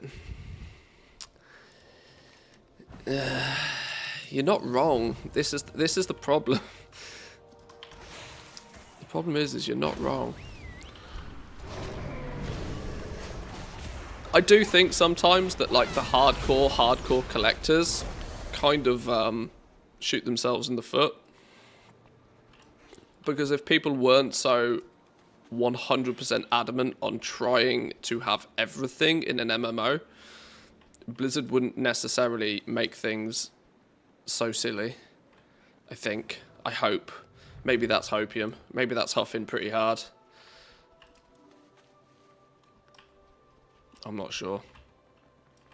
Oh, I need one more toy. Spot me a toy. There we go. There's a squeaky toy. An achievement just to straight unlock all of them. I mean, I'm a big fan of choice of acquisition for stuff in the game. For years, I've wanted there to be like different ways to get the profession recipes, for example. I've wanted an effort-based way of getting it, a luck-based way, and a gold-based way, allowing people to, you know, choose how they go about getting their recipes, for example. Elemental Lariat could have been a really good example of this, right? Elemental Lariat has been redonkulously rare and expensive and difficult to farm for. You can technically try and farm for it currently, which is one way of getting it. Obviously, because it's sellable, you can also then put it on the auction house, so you can argue gold is a way as well. But I think there should have also been something that you can be working towards, maybe, as like a third way of getting something like a recipe like that would work pretty well. Collect Awakened Frost? Why do we need Awakened Frost all of a sudden?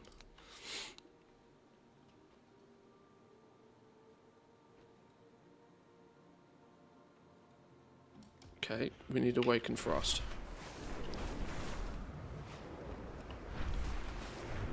Still farming that one. The 3 crafters on my server are all MIA. I mean, that is a problem, right? Maybe not on the bigger servers. There's not really ever a problem with anybody not having a thing on the bigger servers, but on slightly smaller realms. Oh, hang on, I've got a whole bunch of Rousing Frost. We can turn those into an Awaken Frost. Yeah, on the smaller servers, it's more than plausible that there just isn't anybody that has that. Then again, if those people who want the Elemental Lariat still put in a public order for 48 hours, the chances are is some crafter will turn up with it at some point. But you never know. I think the Elemental Lariat was a bit of an oddity, though. I don't think they'll try.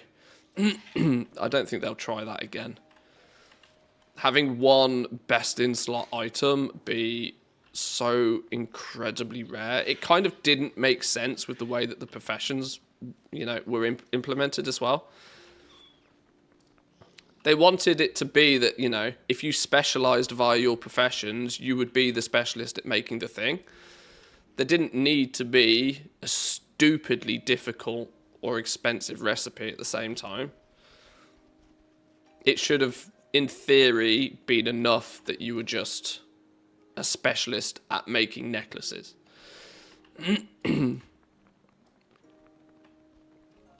I know some people who actually got the recipe and weren't specialists in necklaces, and so and so then chose to sell it, who probably ended up regretting it, because as time went on, they got more knowledge points, they filled out their whole tree, and then when they looked at the price of the recipe again on the auction house, it had doubled, quadrupled in price. So, yeah.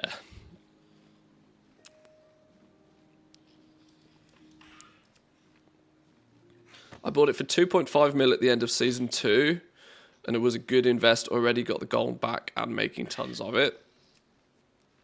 I mean, if you can make a return on it, fair play. I just know that the maths is a bit daunting, right? It's a bit daunting. I look at it from the perspective, if I'm going to spend 2.5 million gold on a recipe, I expect to get that gold back pretty quickly and without significant effort. But if you spend 2.5 million on the Elemental Lariat and then you sell it, you craft it for 10k a piece, what's that, like 250 crafts you need to do just before breaking even? Quick maths. So just think how long it takes you and how much time you're going to also then have to spend in Valdrak and like screaming and shouting about crafting it. But I did it in 3 weeks and now it's just raw gold coming your way. Well, yeah, I mean, this is it. Once it's paid for, but it's not, you know, you would kind of think that if you're going to drop so much gold on something that, you know, I'd personally want it to pay off much quicker than that. I could spend 2.5 million gold on other things quite quickly. Or not be spending that much so close to the War Within. No, I mean, I'm strongly of the opinion that you should not be buying that recipe unless you're like an avid collector right now. For me, it's practically the only recipe I need. It's one of the only outstanding recipes I need. Apart from these two, for some reason, that I never bothered to buy. Are they on the auction house?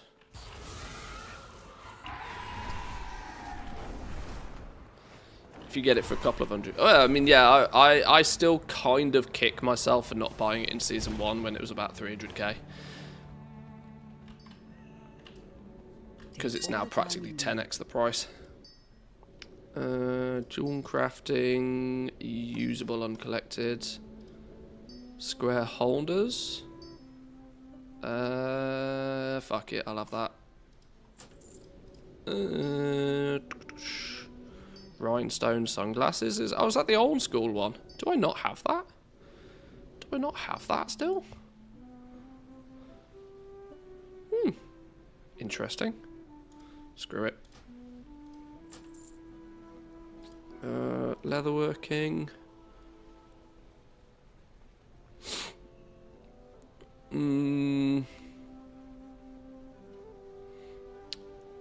What? Removed from the game? Chimeric gloves?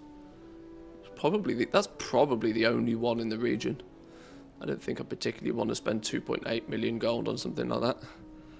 5k for Frost Saber gloves saves me going out and farming it. Sure. Living breastplate. That's actually not a terrible price on that. I know I could be running around and I could be buying these off other realms, but at these prices it's not too problematic. I will see you again. Oops, I've accidentally just spent 150k. What are you going to do?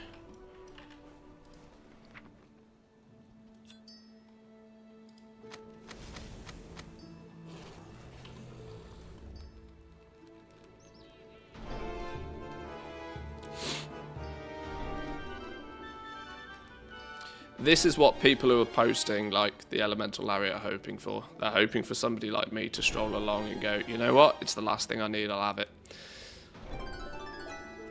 Which we're getting closer and closer to. Oh,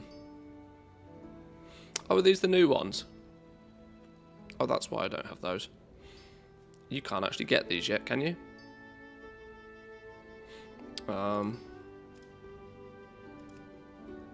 Shadowlands done.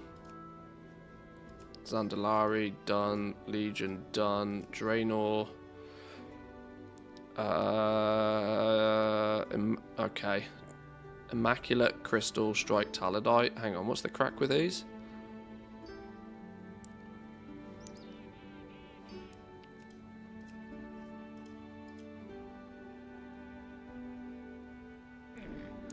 Where's all my Blackrock ore?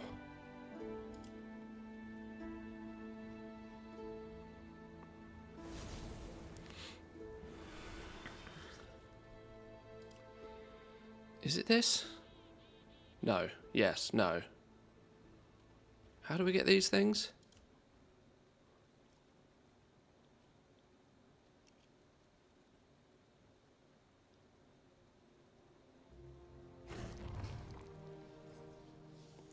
Switch to another realm, buy it there for 1/4 of the price.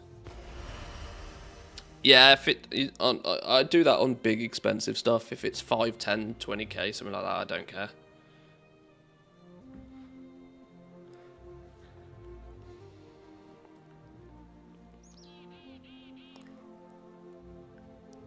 The Immaculate ones are the ones in Tanan Jungle. There's an NPC there.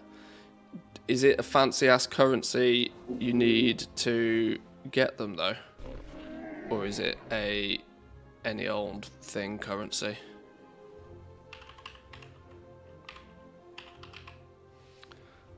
Immaculate critical strike of something.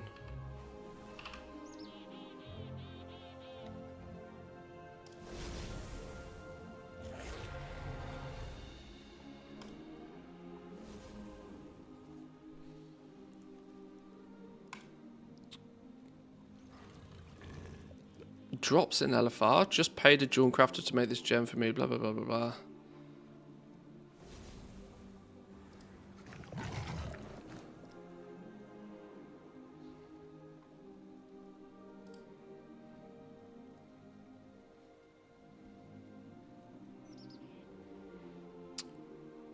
Where's this vendor in Tanan Jungle then? What is it I actually need? Robot NPC that teaches you some of the gems. I can't remember.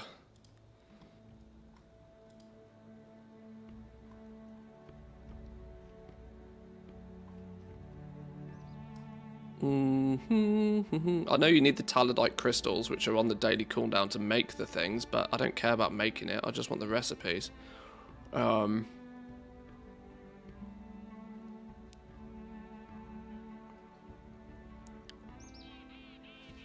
Great, epic immaculate gems. To unlock these crafting recipes, level 100 players must travel to some dude in Tanan Jungle and complete a quest line. Gems of the Apexus, blah blah blah blah blah blah blah. Give the construct 1,000 Apexis crystals, at which point it will run back to somewhere. Once you've completed the quest line, the gem cutter will craft the things for you. If you find more gem cutter modules in the world and return them to the Apexis gem cutter, you can get additional types of epic gems crafted. Initially, you must get the gems crafted by the gem cutter. However, there's a small chance you'll learn one of the recipes when they craft a gem. Oh, okay. So they're discovered by crafting other ones. Why do I need the recipes? 100% collection. That's literally the only reason. Each epic gem takes 100 talidite crystals and 15 felblight and 1 rare gem to craft. So I need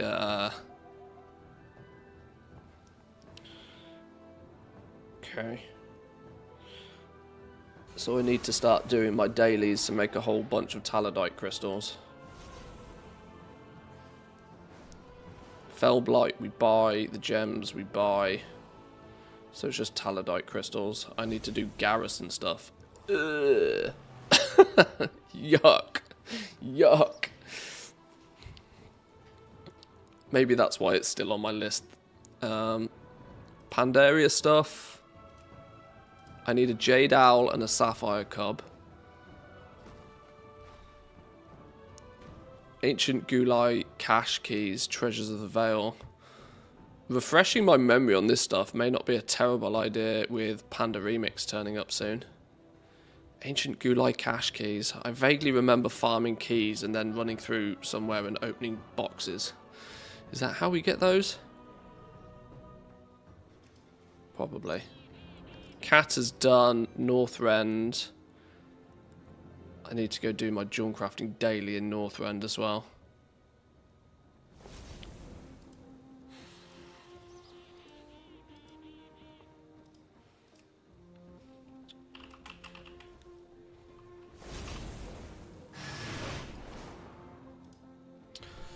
Dailies.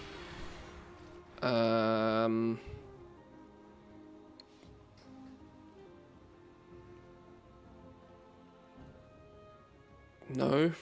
The imperfections. Jewel crafting. Daily guides. Jewel crafting dailies guide.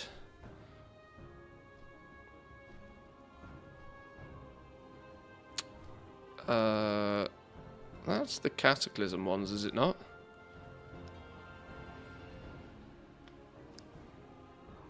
Hang on, let's just go to Dalaran. Where's me Dalaran ring? Dalaran ring, come to me. It's always in my bags. Or it should always be in my bags. Oh my god, please don't tell me I've vended my Dalaran ring.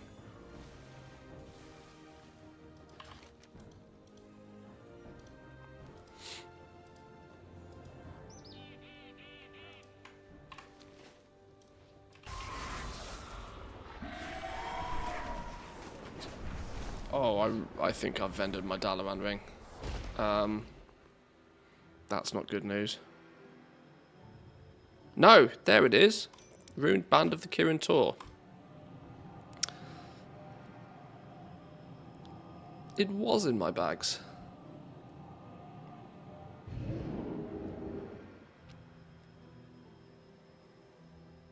Keep all my teleport items in a single bag in my inventory. Yeah, I have merged inventory, so they get mixed up from time to time, but yeah, it's a smart move.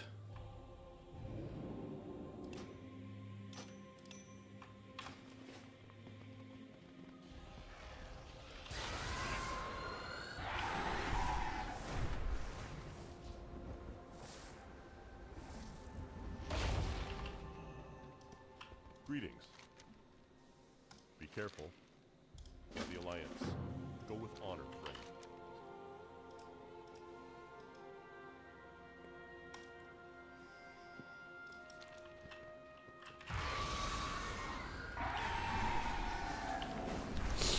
I think I've got about 30 days of dailies to do until I get all of the Northrend recipes for jewel crafting.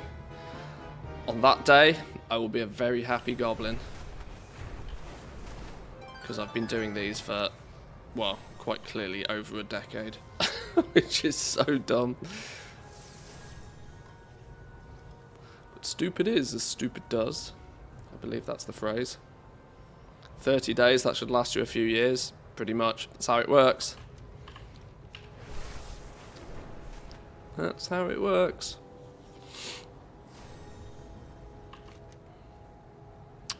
Armor scraps. Kill things around here. Pew!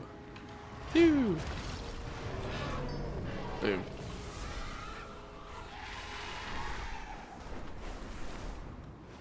I love the fact that they've increased the draw distance. Now you can like fly around Northrend and you can just see Dalaran like hovering.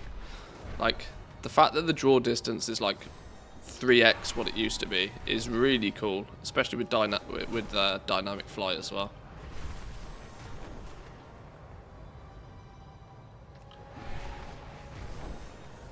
I do like. I approve.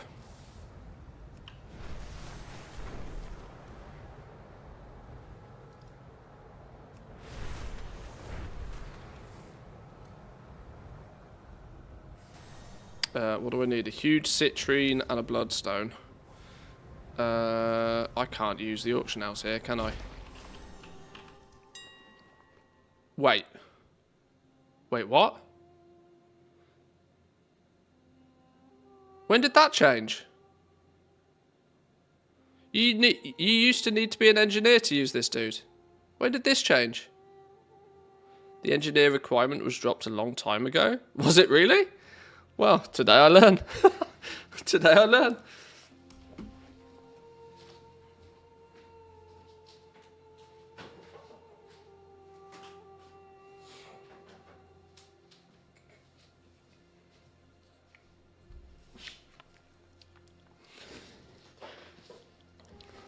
Do you guys also get low DPS in Valdrakken? Yeah, everybody will. If you get above 30 FPS in Valdrakken, you're doing good.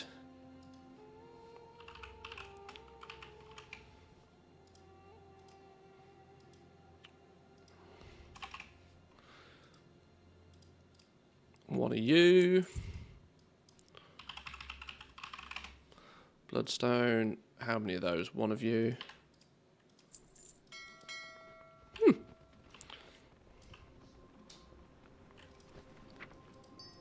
It's not really so much about your computer, it's more about how frequent the actual server itself updates. Which is being slowed down because of the amount of people there.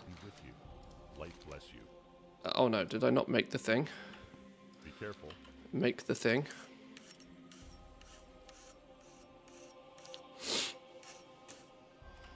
What can I do for you? Yeah, it's got less to do with your PC and more to do with like just natural server lag. Go with honor, friend.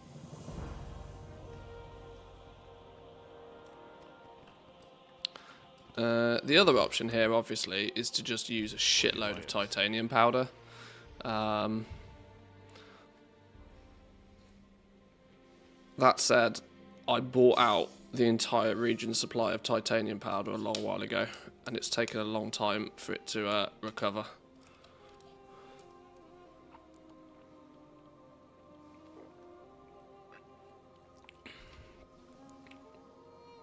How much more do I need? Let's think about this. Well met. No, not you. You.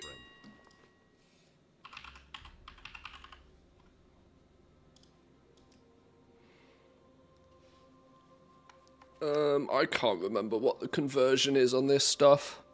Do I just buy the titanium powder I still need? I think it's about 30 or 40 or something I need, isn't it?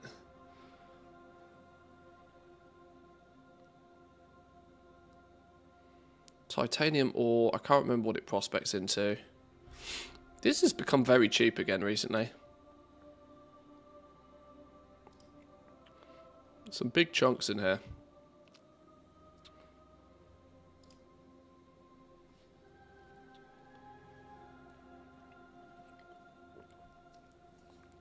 Maybe this is your test subject on how influential your YouTube videos are. Titanium powder. No, that would be gross. Funny, but gross. How many of these token things do I still need? Is it considered a currency? Where's it gone? Where's it gone? Where's it gone? Where's it gone? Wrath of the Lich King. Jawncrafter's tokeny tokens. I need 40 of these to buy everything else still outstanding, and I have 5, which means maths tells me I need 35 more of them. So in other words, I need 350 titanium powder.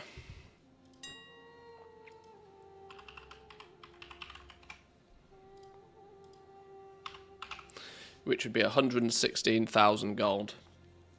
Sure.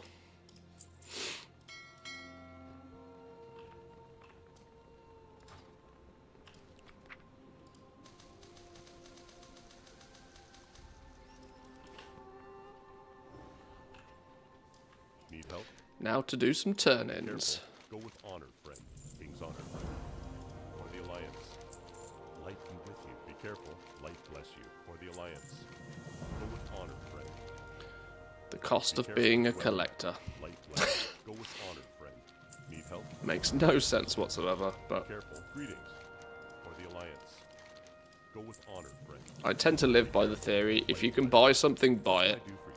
For the Alliance. Because it's usually much easier to make the gold back than it is to Light bless you. Need help? Go with honor, friend. For do the it Alliance. otherwise. Light bless you. Be careful. King's honor, friend. Go with honor, friend.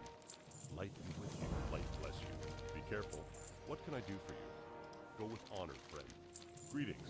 For the Alliance. Time is money, the concept is true. The Alliance. That is also assuming that you're using your time efficiently in the first place. I mostly waste an awful lot of it, which means sometimes I want to use it very effectively as well, to counteract the amount of it that I waste. Careful. Well met. For the Alliance. Light bless you. Light be with you. Go with honor, friend. Right, how far we got? Greetings. Be careful. Light bless you. Well met. For the Alliance. Be careful. Need help? Go with honor, friend. Light be with you. Be careful. Light bless you.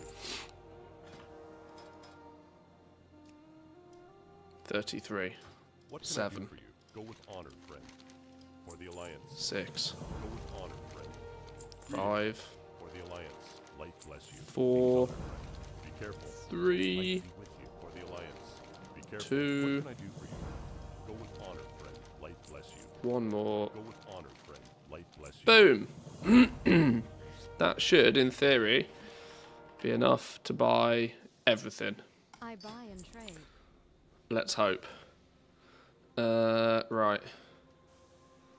Collected, collected, collected, collected.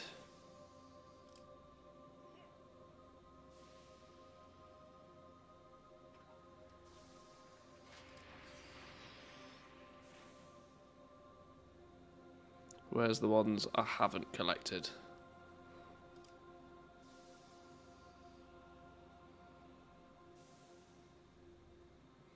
I clearly must have just bought these in order once upon a time as well. Oh, there's one we need. Yoink.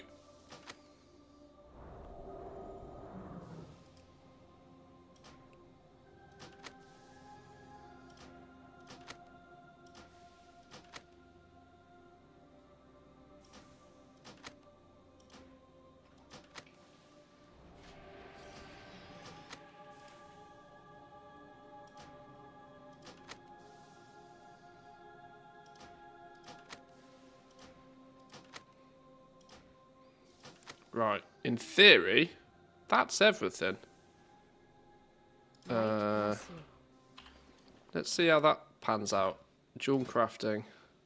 In theory, that's all of these. Why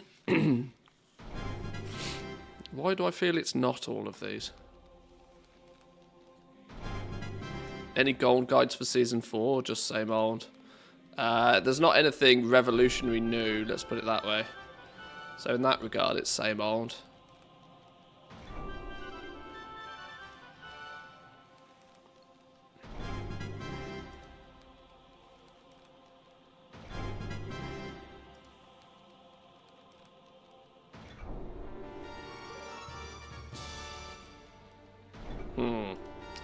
Maths isn't adding up here. What am I missing?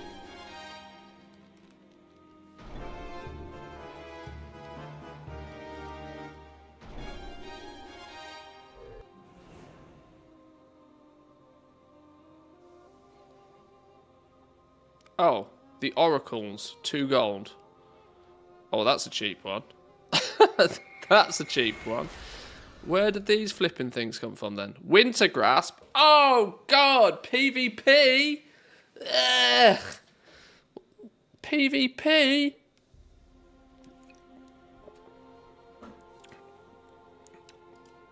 Four from winter grasp. Oh, there's one. Look. Shielded Skyflare Diamond. Why don't I have that one? You missed one, bottom left, did I? Shielded Skyflare Diamond. You need something?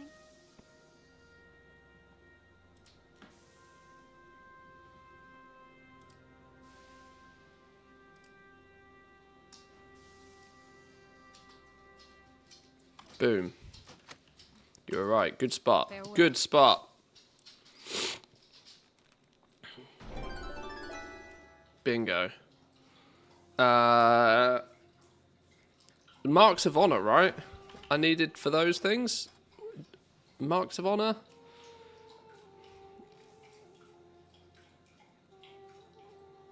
Marks of Honor are not a currency, are they? They're a hold it in your bags kind of currency. Have I got a few kicking about somewhere? Greetings.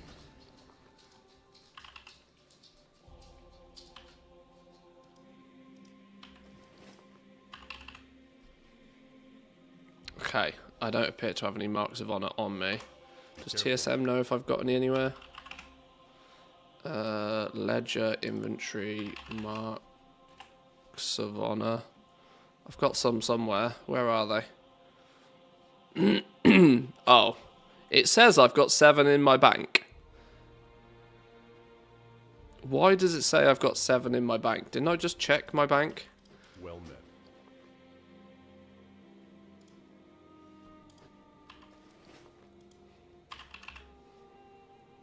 I definitely don't have 7 in my bank. Oh, no, I do have 7 in my bank, look. For the Alliance. Beautiful. Right. Where and how and where and how. Champion Rosslight, whoever you are. Who are you?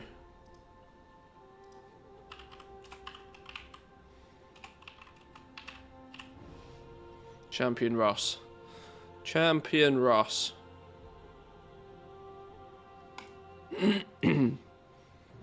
Whoops.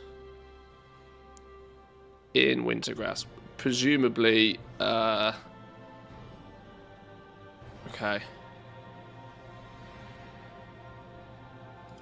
Presumably, we need to control Wintergrasp though, right? Let's go and have a look.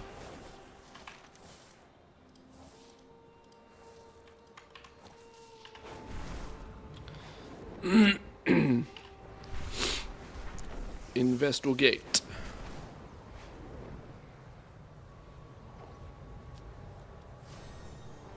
Hey, this would be cool if I can finally, after when did Wrath of the Lich King come out?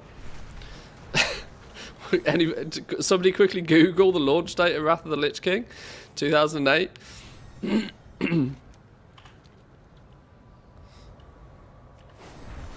Oh no, we don't control Wintergrasp. This is a problem.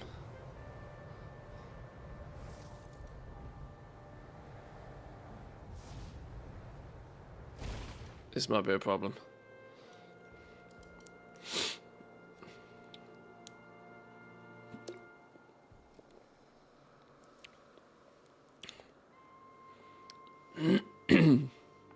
The overland version is disabled, is it not? What do you mean? No, apparently it is a thing.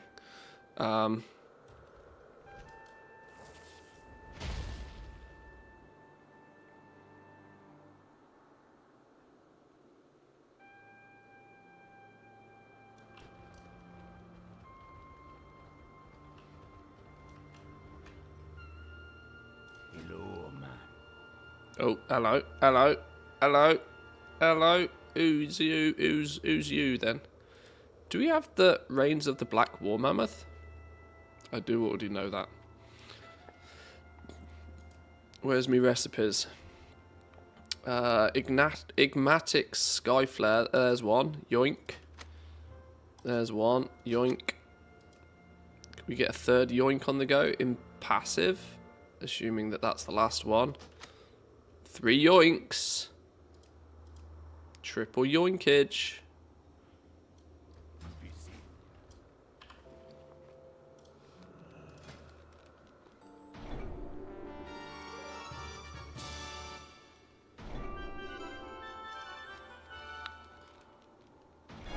Oh yeah. Now we just need the oracles at friendly in Sholazar Basin. Reputation, Wrath of the Lich King, oracles, honored. Yeah, boy. Where do we go here? Vendor Geen, whoever the hell you are. Let's head over to Sholazar Basin. What was his name? Geen? Yeah, boy. Like here?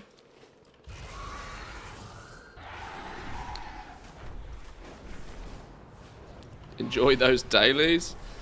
I have practically never done them. I know there's an achievement for getting them both to Exalted, isn't there? It's something that's been on my to-do list for, well, since 2008, clearly.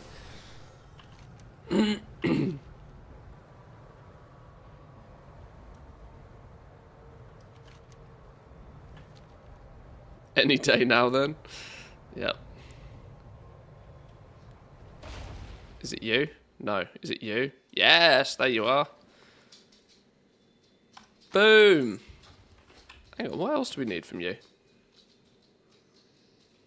Requires oracles revered.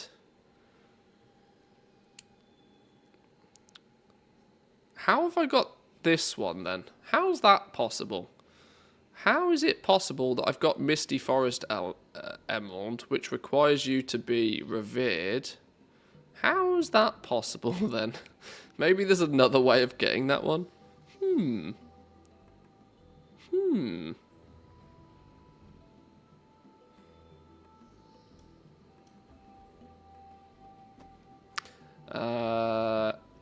Yeah, I don't have the green Proto Drake by proxy of not having this.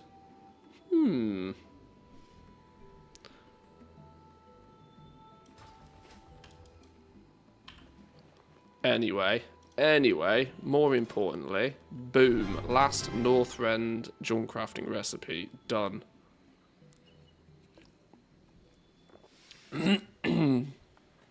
Done.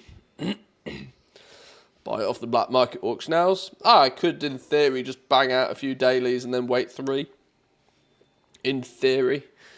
I say in theory because I'm not going to do it. What do I need from Outlands? Circlet of Arcane Might. Oh, Old Hillsbad Foothills. Should we do an Old Hillsbad run? I should do one of these every week just because. Just because. How do we get there from here? Brain think. Brain is clearly not thinking. How do we get to the Caverns of Time from here? Just go via Ogrimmar somewhere.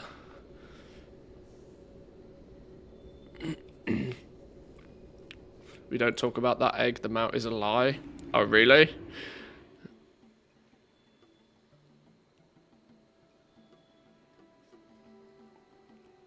I've honestly never tried. This is weirdly my take on collecting stuff. I much prefer to focus on collecting all of the recipes. Most people make a beeline to mounts and pets and stuff. I'm weird. I like to get all the recipes for my professions. And, dare I say, I think, based on our previous early stream talk about shit that's clearly going to go region-wide or warband wide. I'm starting to believe that if recipe acquisition ends up being an account-wide collection thing, much like pets and mounts and transmog, I'm going to be very happy because it means I will have most recipes in the game already.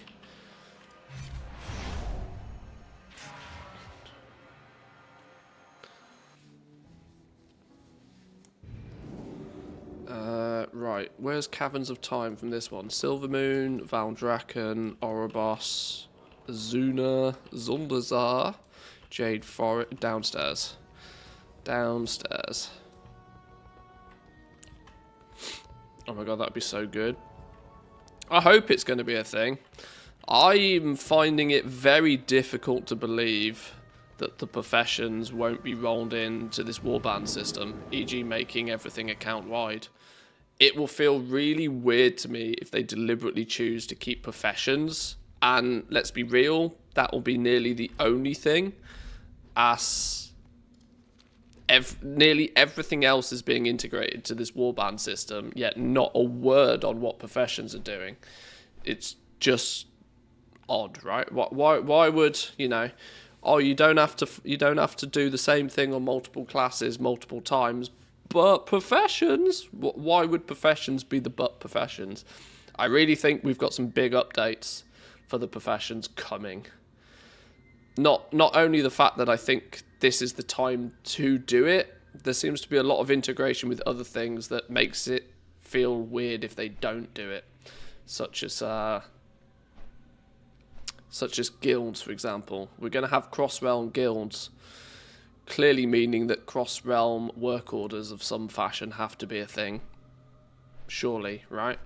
You can't tell people in a cross-realm guild that they can't craft for other members of their guild. That's just going to feel weird. You can go and kill the biggest, hardest bosses in the game together, but I can't craft you a shield. What the fuck? You know? Doesn't make sense. Makes no sense. Right, the battle for Mount Hyjal. Let's go. Is that what I'm doing here, actually? No, thinking. No, brain. Wait, hang on. What was I doing? What was I doing? I'm here for a reason. I can't remember what the hell it was. Epoch Hunter in Old Hillsbad Foothills. Yes. It's the dungeon, isn't it? Not the raid.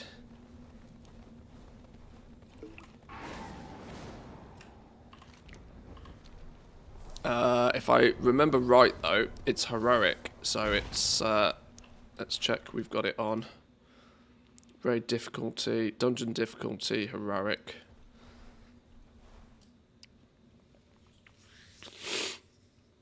I believe. Yep, here we go.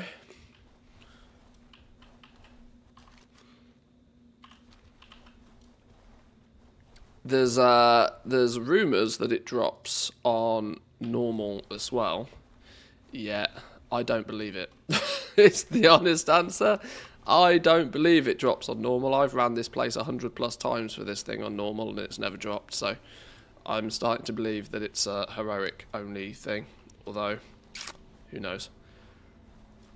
But since when has Blizzard ever made sense? This is the problem, right? This is the problem. Since when has Blizzard ever made sense? Kind of meaning that... I don't know. I just think it's absolutely the right time to make these changes.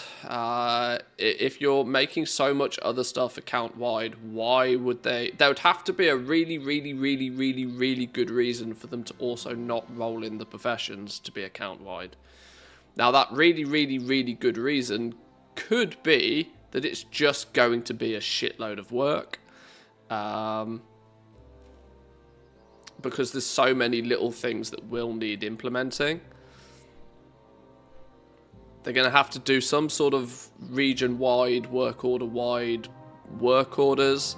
Recipes are going to have to be all retagged as an account-wide unlock. They're going to have to figure out the system that allows you to level up another tailor or another blacksmith on another character and then have access to all of those recipes already. You just need to have the skill to be able to craft it in the first place. It's going to be hard to straighten out that spaghetti code. Yeah, this is the thing, right? It could be something that they kind of have to do it in parts just because it's a lot of shit to fix. Because let's also not forget, it's not just one expansion's worth of profession recipes. It's 10 expansions worth of profession recipes. I suspect there could be...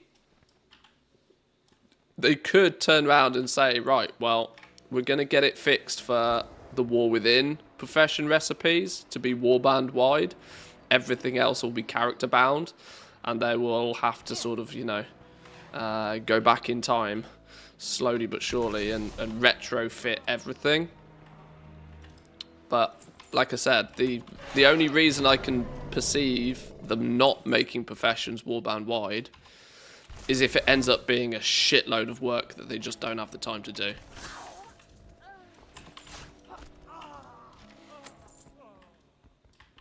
I'm meant to be clicking barrels, aren't I?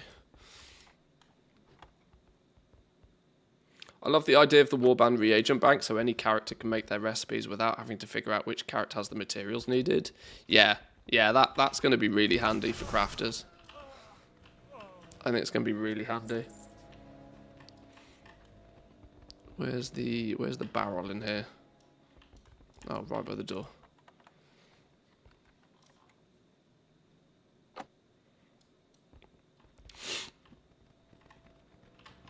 Well, the region-wide auction house was clearly one of the big things that they needed to implement first. Or maybe not necessarily need, but it would, you know, when you start... The process of making everything account-wide is clearly a long tail goal for them. My question is just that with warbands coming in the War Within, are they also going to have the time to do all of the profession stuff? Because all of the profession stuff itself is probably just as much work as like a lot of other parts of it.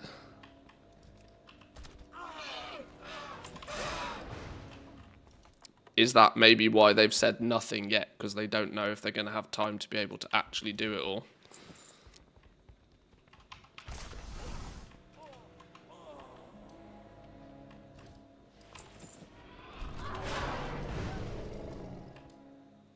Where's the barrel? There it is. On the other hand, they are claiming that they've had the biggest WoW team in years. Well, they should do, right? Like, you know, they've nearly quadrupled their offering, right? We went from having retail and retail only, and since 2019 they've been stacking on more and more versions of, you know, we started with classic, now we've got Season of Discovery, there's a hardcore mode as well, you've got classic era classic, you've got Season of Discovery classic, you've got Cataclysm classic, you've got, you know, so many different variations of WoW now compared to what we used to have. That alone, you know, means you need more people. You've quadrupled your Warcraft offering to people.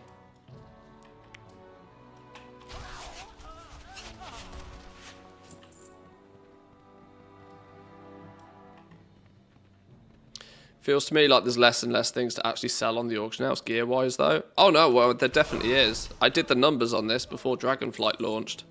I think it came out to be 43% of all new recipes were bind on pickup. Which, you know, compared to past expansions where there may be like 1 or 2 things that were soulbound per profession, to go from that to 40+% of all new recipes were bind on pickup was actually wild.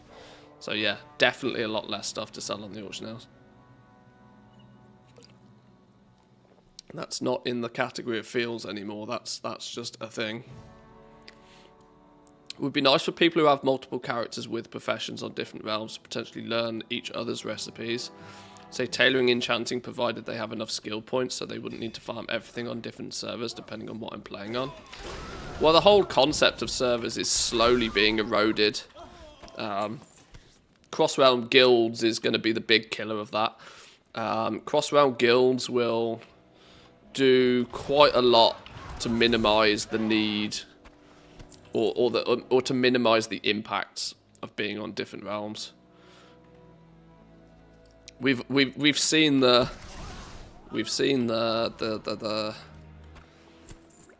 slow progress towards this for quite some time. Initially, you know, starting with the ability to put groups together for cross-realm raiding. Now we're starting to see the cross-realm guilds appear. We've already had the cross-realm auction house for materials.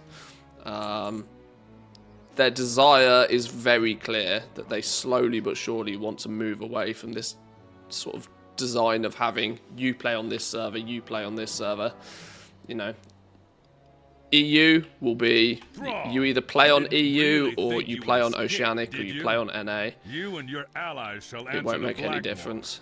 After I've had my Your choice of server can then be sort of done for more, you know, server related latency reasons, right? You pick a server based upon how geographically close it is to you. If nothing else matters, then that's the only thing that matters, if that makes sense. I reckon that's probably the way they're going to go. What is it you wish? Very well. Terran Mill lies just west of here. Since time is of the essence.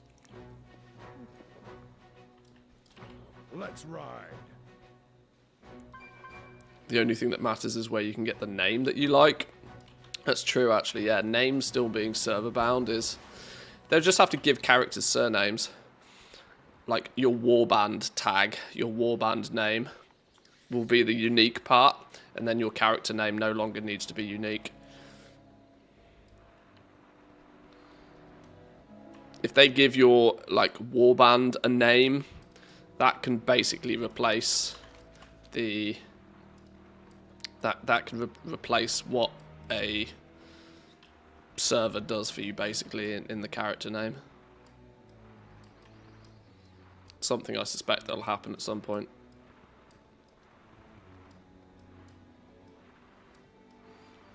Right, come on, Thrall. We need to kill this dude. He's got my very last junk crafting recipe, or very near last.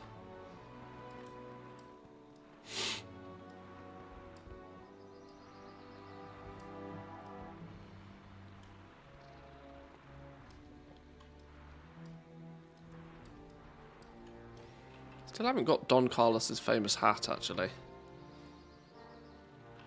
I keep forgetting to look for him. He only exists on Heroic, doesn't he?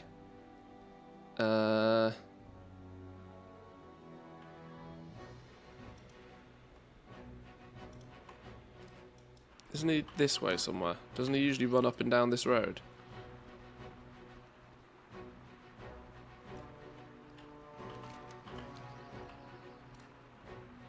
He also doesn't spawn every time, does he?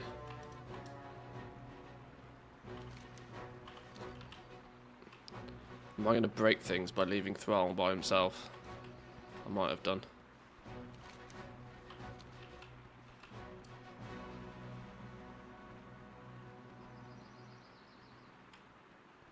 Neutral mob that wanders the road.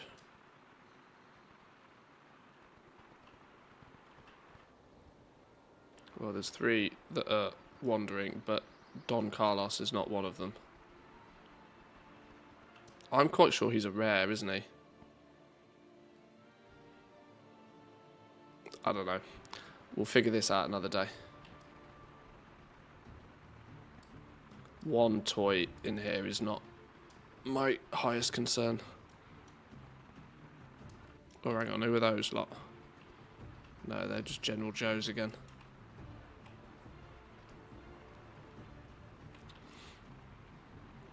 My warband name in the merged mega server, Innkeeper XXX37986. Yeah, he'll end up being something like that. If they make it so that your warband name is unique, then, you know, your account name is unique, then the character names don't matter.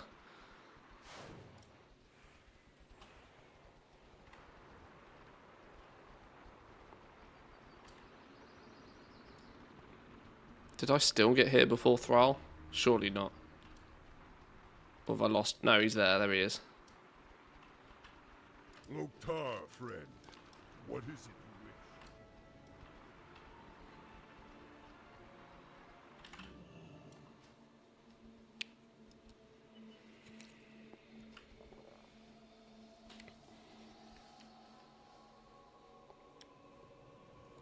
I have an alt to relax on that none of my friends know about. A warband name would not be so cool.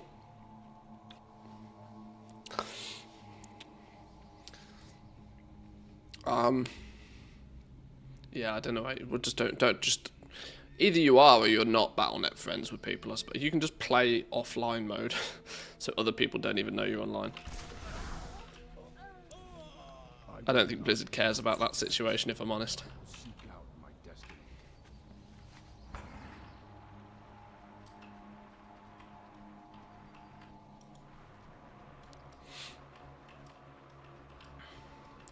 There's a game that does that the way you've described. I'm quite sure many of them do. They'll give you your account, a name, and then your character names don't matter. It's always felt weird that WoW's not done that anyway. The unique name and being attached to a server thing is a very old school way of doing things. This is sometimes sometimes misunderstood, I think, by people that have played World of Warcraft for a long time. That the way that World of Warcraft does its thing, it often uses very old systems and design philosophies, which is what they're slowly but surely bringing into the 21st century. Discord went the other way. Now everybody needs a unique account name. Well, that's true, yeah. If you're the, you could have played World of Warcraft for 15 years, but there's an element of blissful ignorance to the way that things are mostly done out there now. What is it you wish? World of Warcraft does a lot of things in a very old way. Come outside and face your fate. Not necessarily following industry standards. Who or what was that? Aretha's life hangs in the balance. Surely you care for her. No! Surely you wish to save her. Right, come on. Drop my recipe, you. Drop my recipe. There you are. I had hoped to accomplish this with a bit of subtlety, but I suppose direct confrontation was inevitable. Your future, Thrall, must not come. We have to kill the ads first, don't we? You and your troublesome friends must die. Pew! Pew! More pew!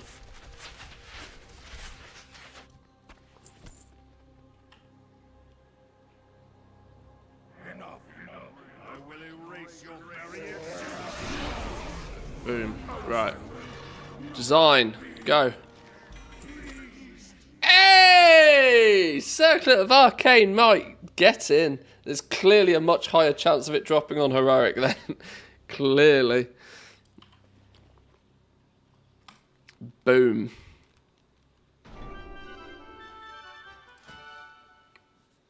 Stream of luck. Absolutely.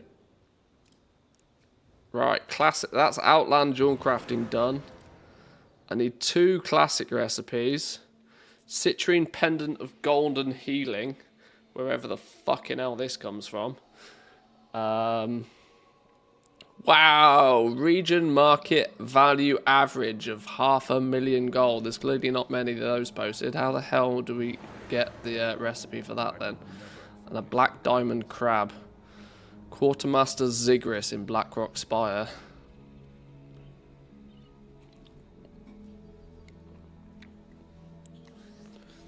Okay, so that's 1, 2.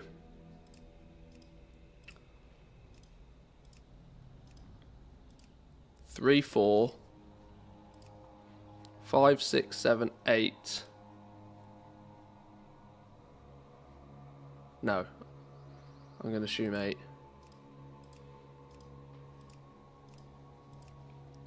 9. Getting close. 91.34% ATT completion. Black diamond crab recipe from this dude. LBRS. Can that be farmed on normal mode? I get. Oh, in fact, no. It's a classic dungeon. They're only normal mode. Right. Let's go.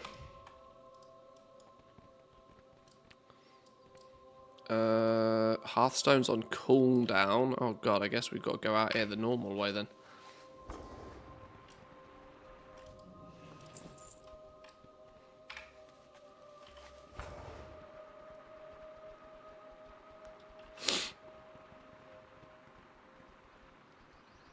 Yeah, Jack's always lurking. He's always about. He's always knocking about. He keeps you guys in check over here at least. That's the theory. Dalaran Hearthstone, that's a good point. No, that's Garrison Hearthstone. Let's not piss about with that one.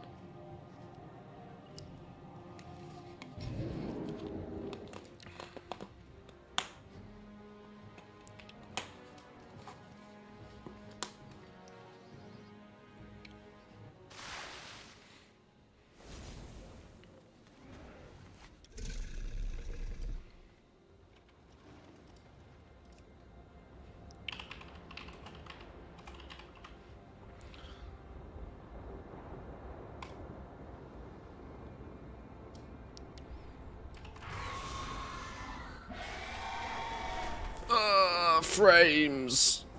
Slideshow mode. Just in time for me to go through another load screen.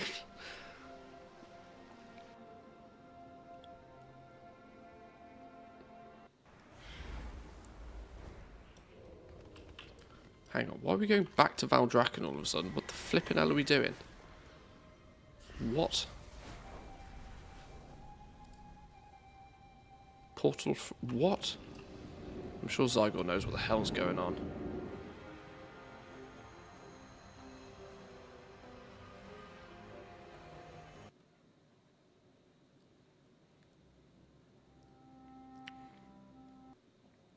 I work as IT support for people that work in healthcare. My pacemaker has a virus. Can you fix it, Jack? Click the portal to the Badlands inside the building. Wow, okay.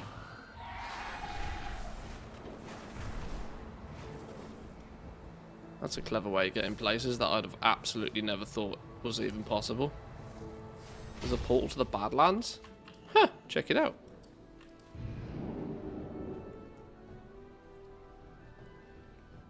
Have you tried turning it on and off again? Yeah, there's a problem with that. There's one significant problem with that. Been there since season 2. Today I learn. I'm such a filthy casual at this game, it's unbelievable.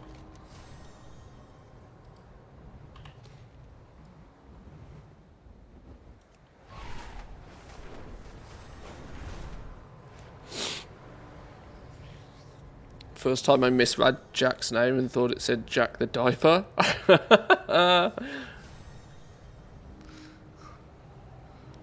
Jack's alt account is called Tenor Jack. Right, how do we get into this place? I can never remember how you get in this mountain. Let's just go the front entrance. You're mid-core? Yeah, I play this game a fuckload and know absolutely nothing about it. Yeah, I'm probably the definition of mid-core, you know. I play the game way too much, but do not know a thing about what's going on. Is it this way somewhere? I vaguely remember it being this way. No. Are we incomplete? No, hang on. No. It's the one up here, isn't it?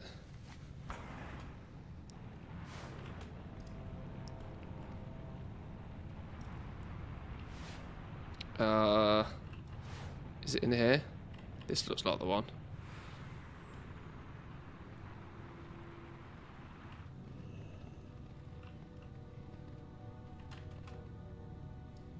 Right. What difficulty does this need to be on?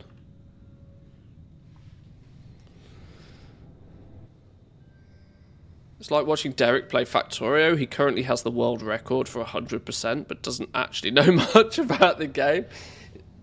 It's probably because when you do, like, if you do the speedrunning sort of thing, you know just enough that you need to know, if that makes sense. But you probably don't know much else about the. If you were to actually try and play the game properly, you probably completely lost.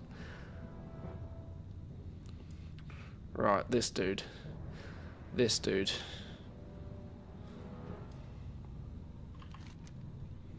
I have absolutely no flipping clue where I'm going in here. I've also strolled in here with like negative bag space. That's also a problem. Can we fix that real quick?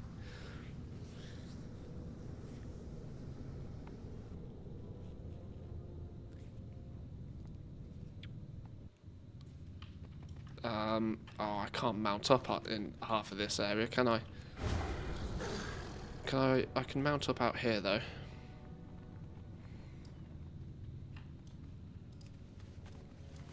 I have many lucky doos if you like. My inventory is actually wrecked even as it stands.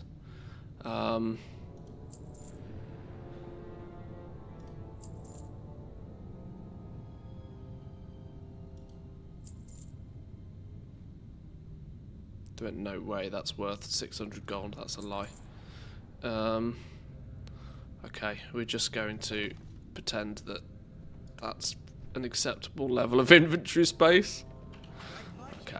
Okay, we're only in here for one recipe anyway. We need one bank slot. We need one bag slot, that's technically all we need.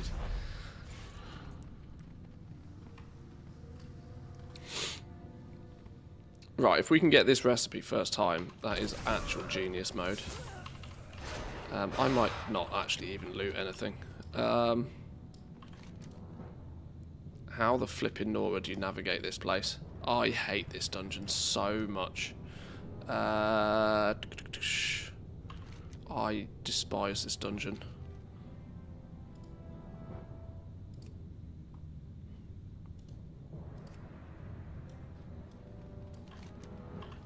This way.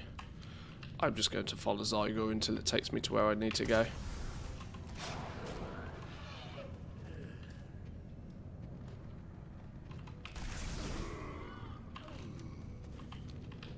There's probably shortcuts and skips and all sorts of stuff you can do in here, but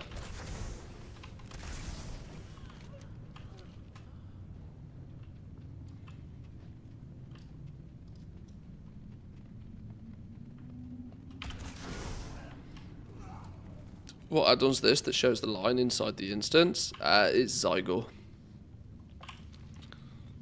Zygo has a guide to progress you through all the dungeons and raids and stuff as well, which is a bit easier when a dungeon like this is a bit of a maze.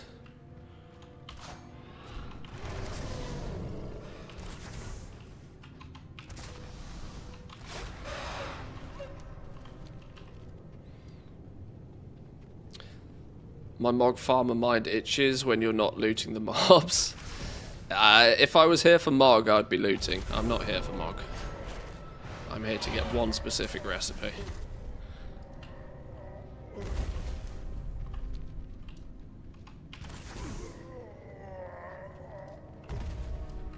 Is that the boss? We could maybe loot this guy and see if he has what we need. No.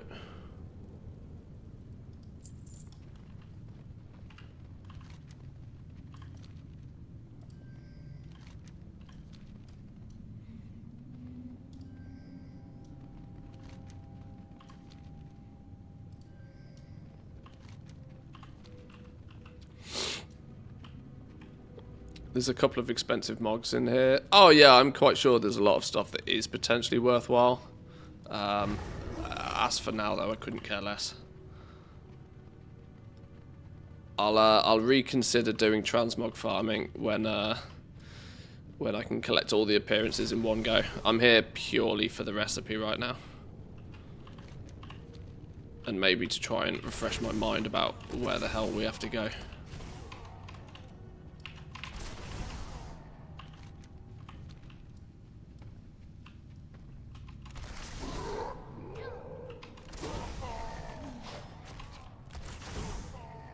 I'm just killing things. Are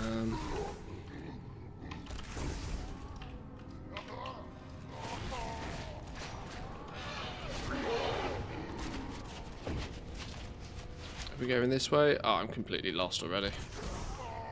Who's the boss I actually care about? The boss I care about is... what's his name? Quartermaster Zigris. Is he like... he's halfway down the list, so let's just find people and kill people until we get to him. Warmaster is the third boss, technically. Oh, well, I'll take the bow.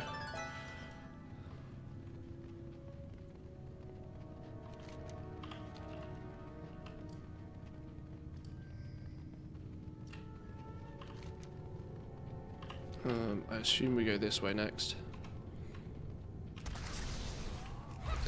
Yeah, the Mog market's going to be an interesting one. It could go in two ways.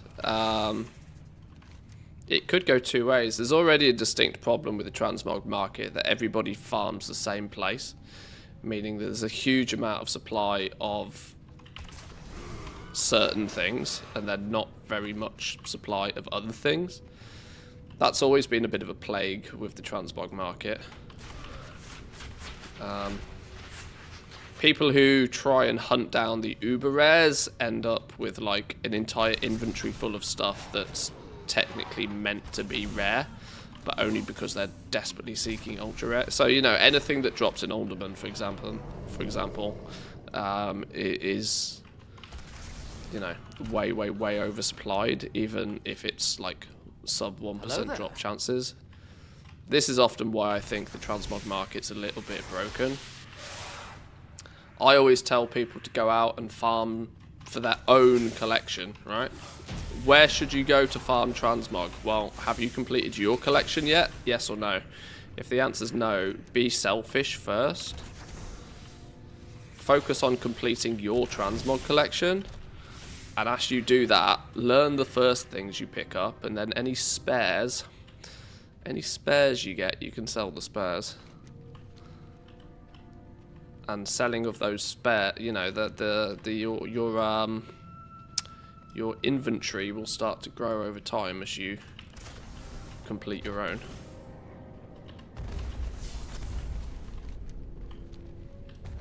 And as you complete more and more of your collection, you'll start to notice which things are actually rare, because they'll be the ones you don't have. And you'll very quickly start to learn that, okay, well, this might actually be valuable, ignoring the fact that, well, an add-on just tells me it's valuable. An add-on telling you it's valuable isn't actually that important. If you actually realise that it could be valuable because it is difficult to get because you haven't been able to find it, there's a good chance that other people are in the same position and might pay a premium for you to go and get it. Right, you're a boss, aren't you? You're a boss.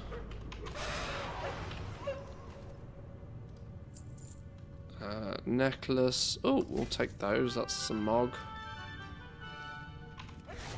Oh, are you also a boss? Oh, you are. Can't use a shield. Can't use those.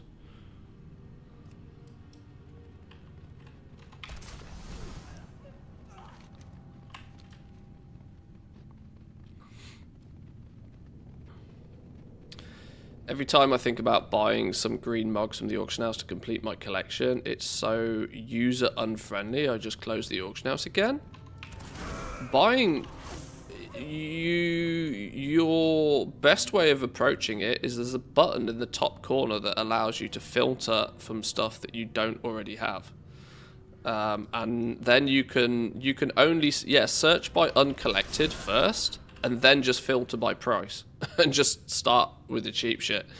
Unless obviously you're looking for a specific appearance, which... Oh, this is the dude. Right. Incoming recipe.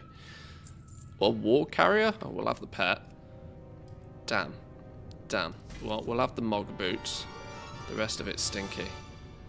Yeah, search by uncollected and then filter by price. And just start with the cheap stuff.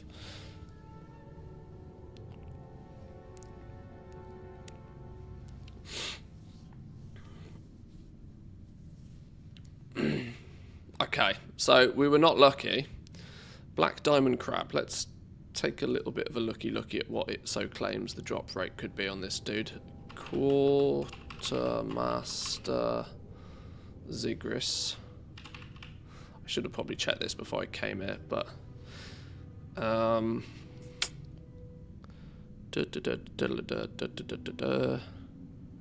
loot table.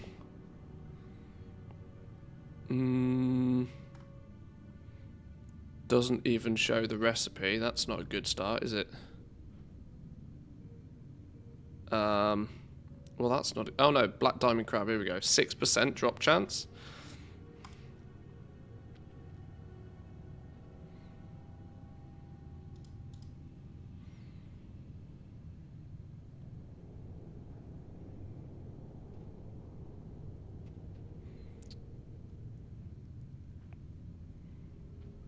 Okay. How do we... What I need to do is figure out how we get there quickly.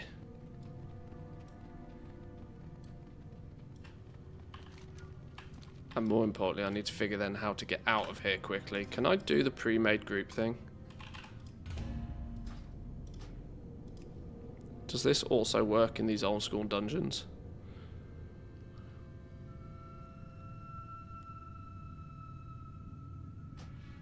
Yes, it does. Beautiful. Beautiful. Port me outside, please. Right, while I'm waiting a minute, I'm going to take a quick ad break. Quick bathroom break. I'll be back in 2.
Alrighty, alrighty.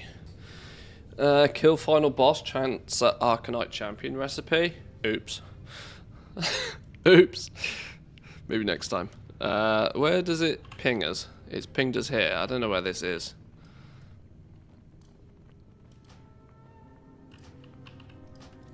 Oh, it did actually just take us straight outside again. Alright, cool.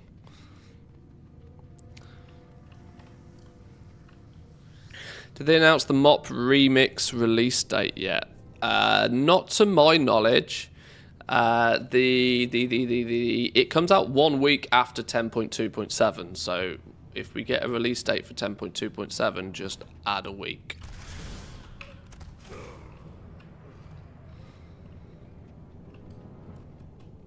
I suspect 10.2.7 will come out a few weeks after Season 4 launches. Also known as a few weeks from today. About a month away, I reckon. I kind of feel that they won't have... Now, Blizzard doesn't necessarily always time things this perfectly. But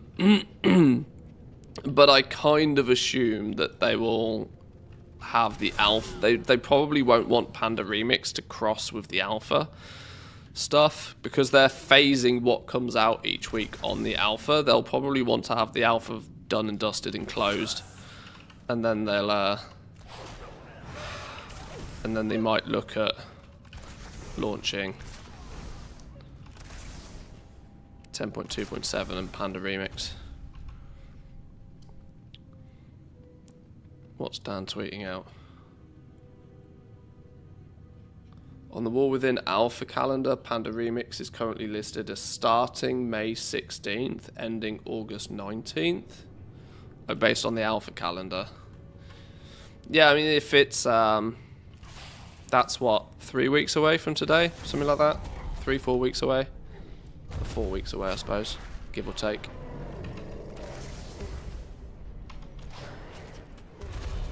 May 16 seems pretty late. Well, you say that, it is the 22nd of April already.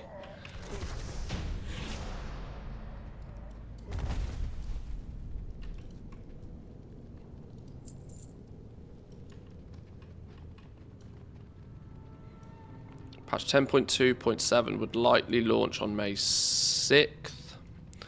Yeah, obviously these are all very speculative. Speculative, but probably quite accurate.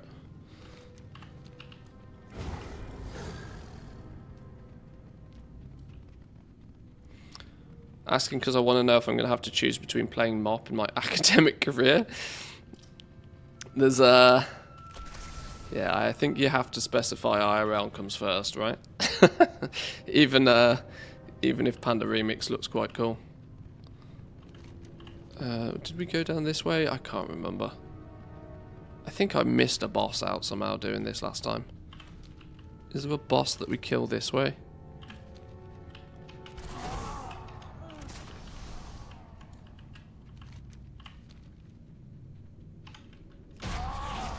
Okay, there was one here as well that I missed last time.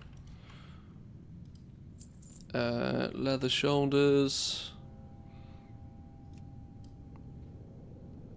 Oh, we'll take those.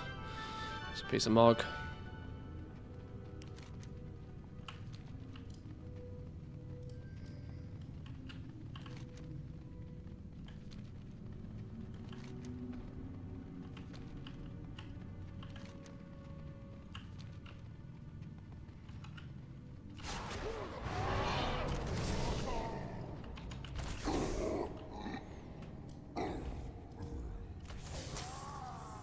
Still need a few things off you. We got your bow last time. Cloth boots, stinky.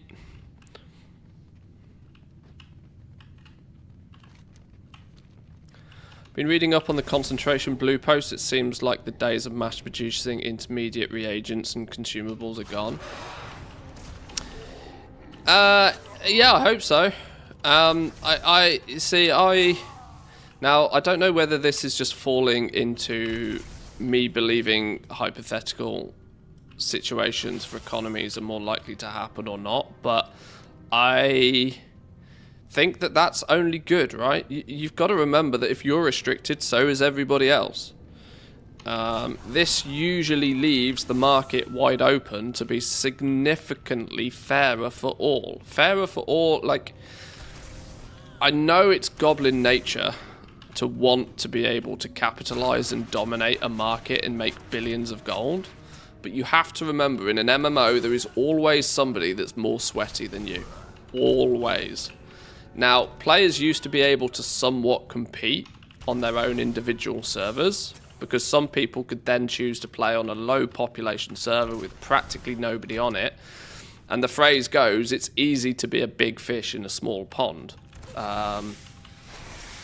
People were able to supply their whole market with all the materials that they needed. The whole, you know, one person could dominate alchemy, for example.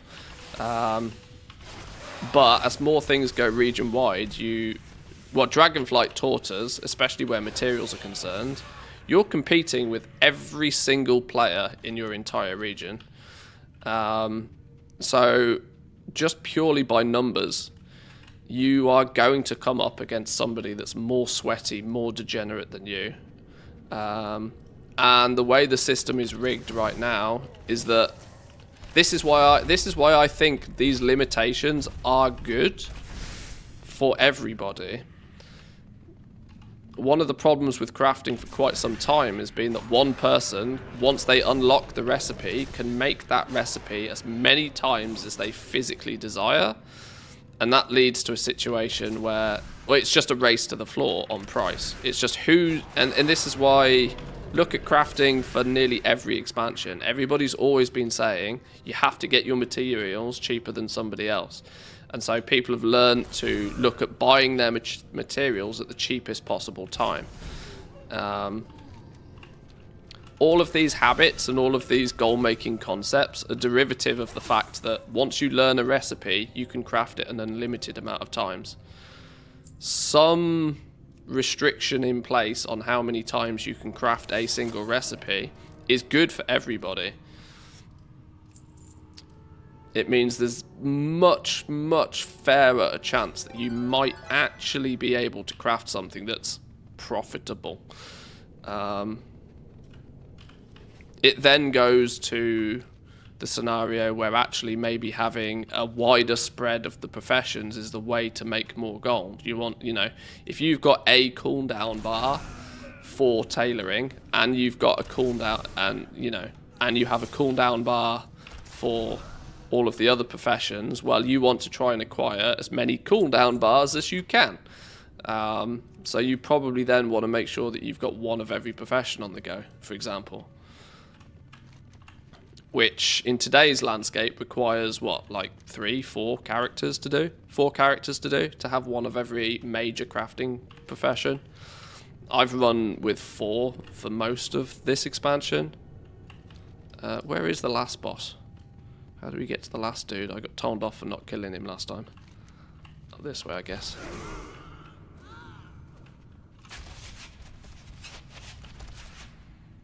I really, really, really do hope that we see these this concentration bar be a warband wide feature. I really, really hope. Cause goblins will do goblin things, and I have no ill feelings towards anybody that plays the game. But goblins doing goblin things, there's been far too many loopholes in this crafting system. And if they can plug a couple of these, I think the whole economy will be better for everybody. Now, there's a lot of people who are clearly not going to like that design, and they're the people who are able to take full advantage of the system as it stands now. Protective shield around the caster absorbing a bunch of damage whilst the shield holds increases verse by 21 for 1 minute. This was broken at one point, I remember. This scaled like really crazily at one point. The alternative is, yes, if they don't make it so that the alternative is simple. If the concentration bars are per character, then yes, it just straight up 100% massively favors alt armies. But it's such an obvious loophole. Like the reason they're introducing, you got to remember why they're doing it, right? The concept of introducing concentration, the design concept of removing inspiration, of adding this ingenuity, the whole concept around doing this is they're plugging a loophole that was created by inspiration in the Dragonflight system as it stands already. You're not going to, or you theoretically shouldn't be, plugging one loophole by making a system that is just as easily abusable but by a different way. Why make one problem by fixing another? You're just moving the problem about then. The way to make it, because look at anything that has a cooldown today. Your tailoring cloth cooldowns, your Dracothis transmutes. The things that have a cooldown are historically profitable for an awful lot longer. That's not to say they're always profitable. Dracothis kind of goes up and down a little bit. But the reason Dracothis goes up and down a little bit is because I do also truly believe that the amount of people with alt armies are way more than saturating the market even though that most people have some sort of natural restriction based on that cooldown, right? If you've got 50 characters, you're making 50 times as many Dracothists as a single player. You're then in the ability to supply way more of the market, flood the market way more. Like I said, no ill will against these people who do that. You're playing the game. The game is the game. Play the game. But this is the kind of concept that I think they're trying to pull back on. They're trying to pull back on this, meaning that anybody that takes the time and the effort to play with the professions has the ability to then make a little bit from them. Not millions. Blizzard also don't want people making millions, right? They want people to be able to play with the professions, craft a few things, sell a few things, and feel good about their time spent doing such. And the easiest way to do that is to make it a level playing field for everybody and close as many loopholes. If you there'll still be some advantage to be had, but the advantage won't scale so ridiculously like it does now. If you play on one character and you only play on one character, well, of course you're going to be limited to just 2 professions. So you can only do so much with those 2 professions. The way for you to scale is to go, right, well, I've got 2 professions on this character. I'll make another character that's got another 2 professions, and then another 2 professions, then another 2 professions, and then eventually you'll end up with a full suite of access to all of the professions. But it then won't scale any more than that. So there's room for people who enjoy professions to be more focused on it and to do practically 4 times as much as any single character would normally do. So there's a little bit room for progression, a bit of room for growth. But it also means most people will be able to spend their concentration on crafting something, take it to the auction house, and have it sell for a profit. More than likely. Assuming it's not something that's a complete waste of crafting materials. So we'll see. But like I said, if it doesn't go region wide, alt armies for the win, GG lol. Which I can't feel is what they're actually wanting to achieve. So I mean, obviously selling character boosts is something that they would clearly like to do. Leveling is going to be that little bit faster in the new expansion. There's significantly more reason and desire for people to level other characters, I think. So I think people will naturally level a few more characters.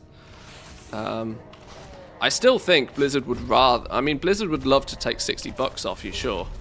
I don't think Blizzard have any problem with taking $60 off you, but I actually think they would still probably prefer you to level the character properly, just because I'm quite sure their engagement metrics would indicate that if you buy a level 60 character, the amount of time you spend playing that level 60 character is probably way less than if you actually spend the time leveling that character yourself in the first place.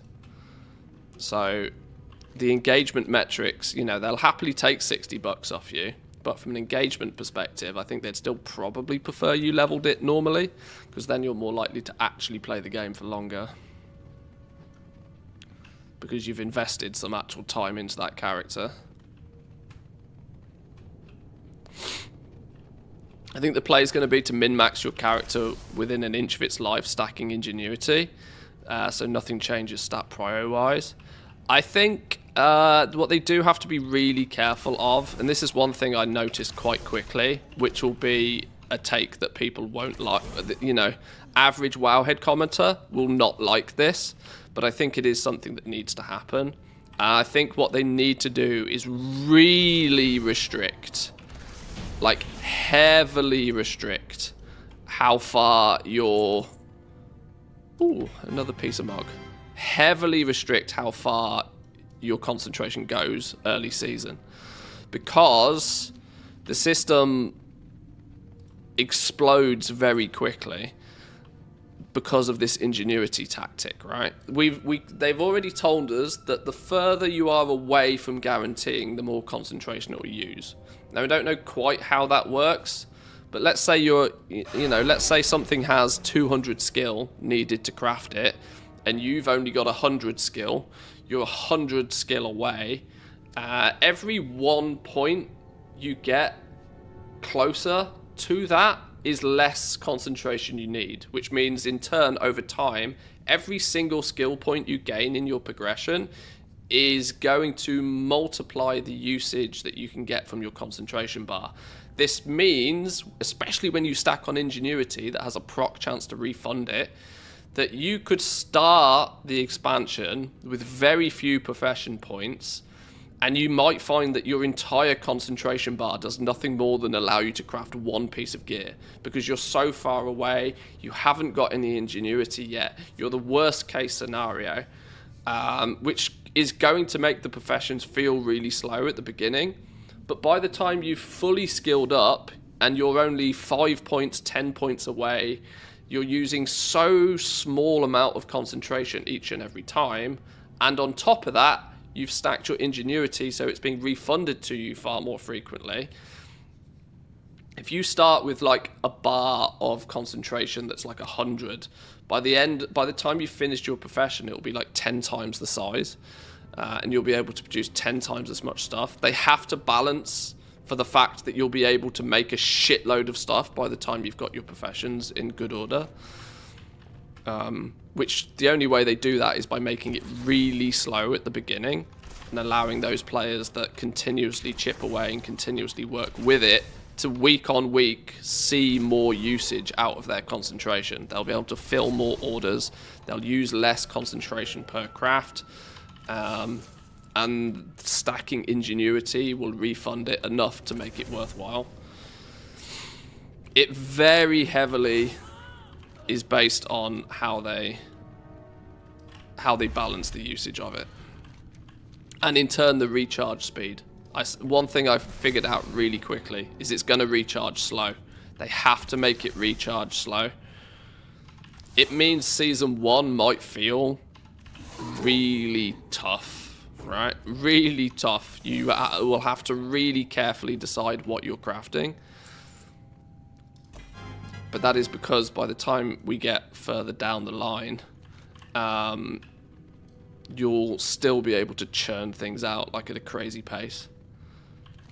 If they start you off with it being too fast, it will snowball to just silly levels again. And I kind of believe the reason they're implementing this system is to stop that snowball craziness of you being able to just mass produce everything. Because then you just get back to the exact same position and the problems that we have now. So you haven't actually then fixed anything. You've just changed the system, you've given it a different name, but it won't have actually fixed anything.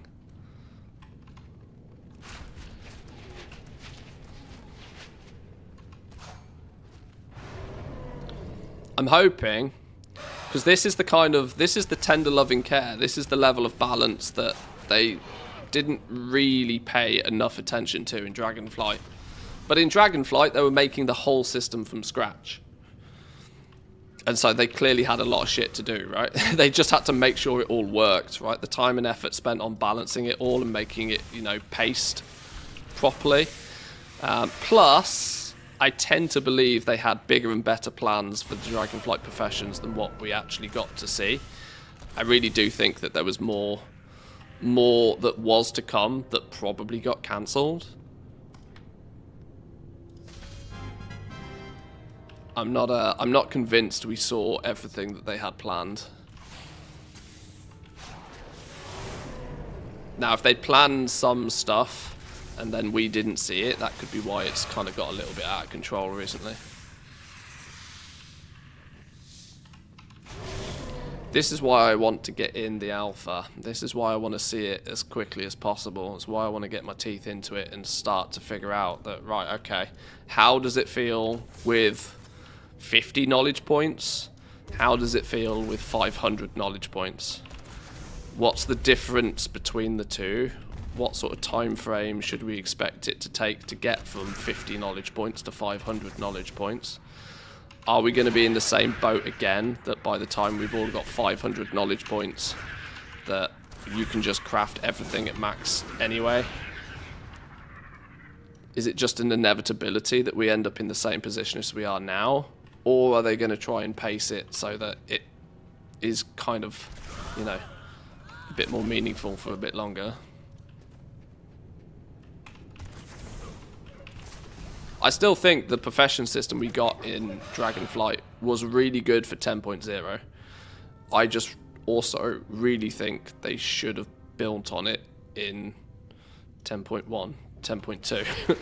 I think there was a bunch of updates that we should have got that we didn't get.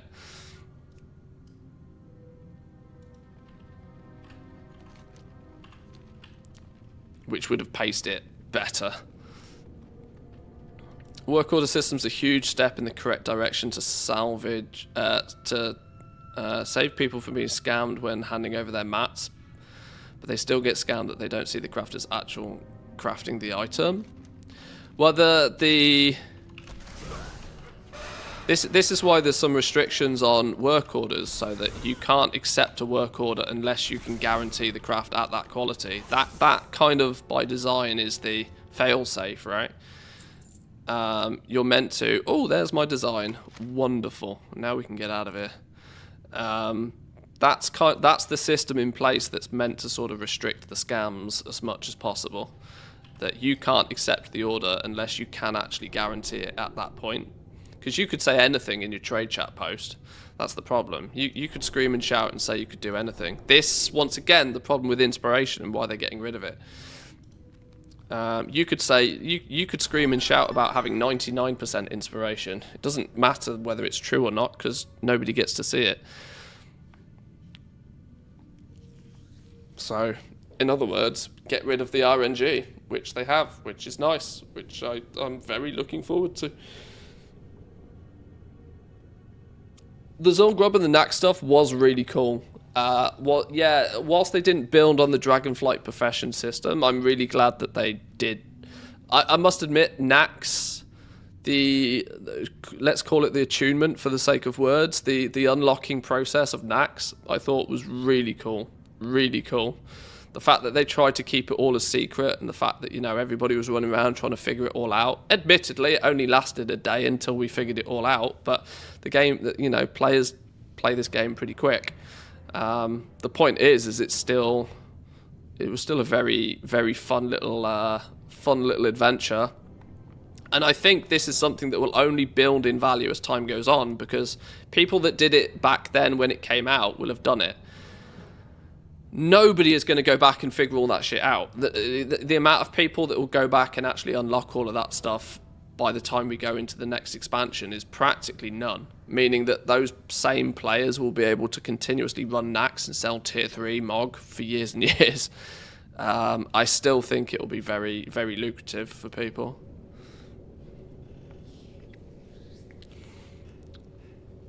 Just followed a guide and it was kind of cool. Yeah, I mean, you probably didn't necessarily follow my guide, but I made a full walkthrough Google document for it.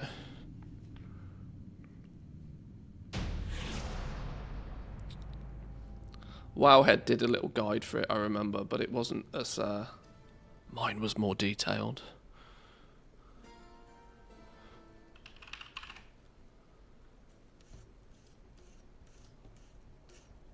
See if I can find it. Oh, dark mode on Google Drive. Yes, please. Oh, beautiful.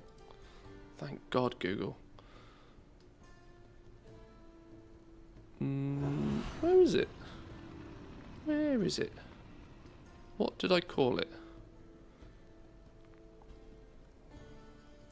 Was it in my Goblin blueprint? No. Where did I save that?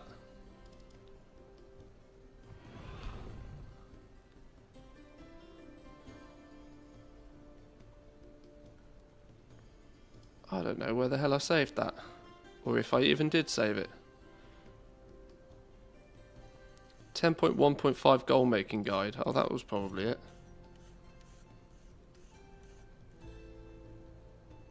Yes, that was it. That was it. You need a proper website to preserve those sheets into the future. Yeah, I have plans. Don't you worry. I I have plans to make them much easier to acquire. That said, I do think half of them are linked in Discord, but yeah, I definitely need to make that sort of stuff better.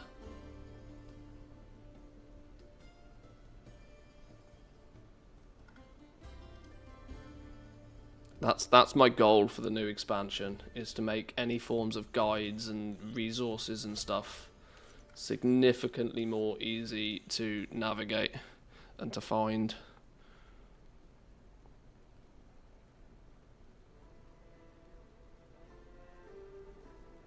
So I made this, which is still technically available. I haven't updated it at all, but this had all of the Nax, Scholomance, unlock and attunement stuff. You could literally follow this step by step, and Wowhead links to all of the stuff if you needed, you know, extra hints on exactly where it was, screenshots for absolutely everything. I really enjoyed making this. You are a very attractive young man. Sure. Thanks. Phalanx to weave, tier 3 crafting materials, how to unlock them all. This sort of stuff, these sorts of documents, I really need to merge all into one. I really need to merge all of this into one. This is my plan for the War Within, to have a one-stop guide for all of this stuff. Coming soon. Coming soon. Yeah, Young's an interesting, maybe, I don't know. I have thought about actually just building a website for all of this sort of stuff. It's not exactly difficult or time-consuming nowadays. I even pay yearly for a server hosting anyway, for some other stuff.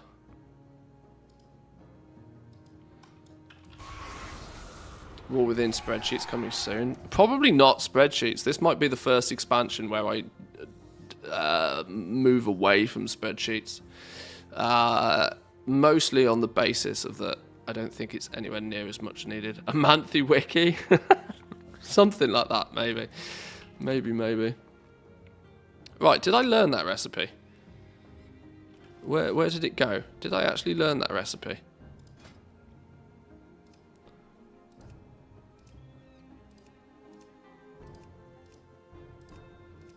I must have done, because it's not on my list anymore.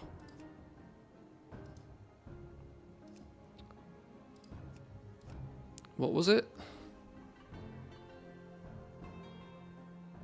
Something crab. Black diamond crab, that was the one. That was the one.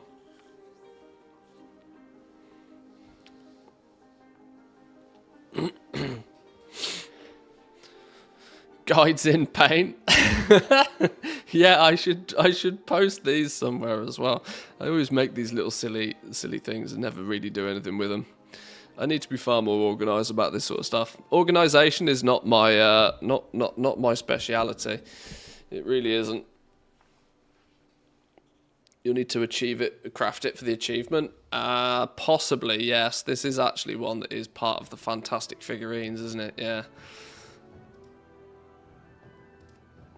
Right, what's next on my list then?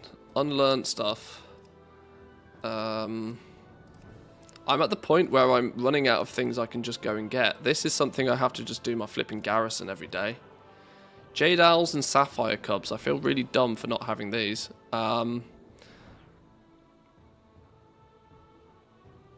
How and where and why do I get these from?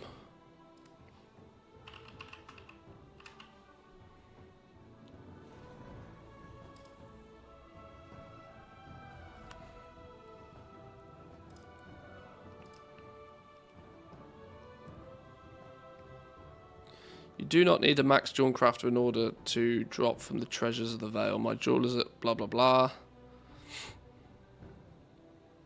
Treasures of the Veil from the Golden Lotus daily of the day, or the ancient Gulai cache, if you happen to have the cache keys, may contain the design Jade Owl.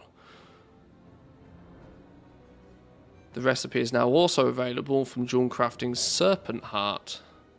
Oh, so I can craft Serpent Hearts and get these as well, apparently. What do I need to make these? 3 Serpent's Eyes.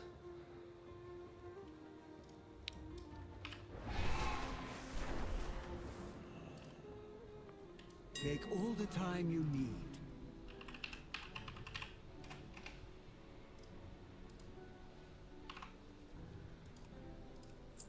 I will see you again. Good thing we had craft sim for Dragonflight, and I'm hopeful that it will keep going. Oh, this is the problem with not looting stuff.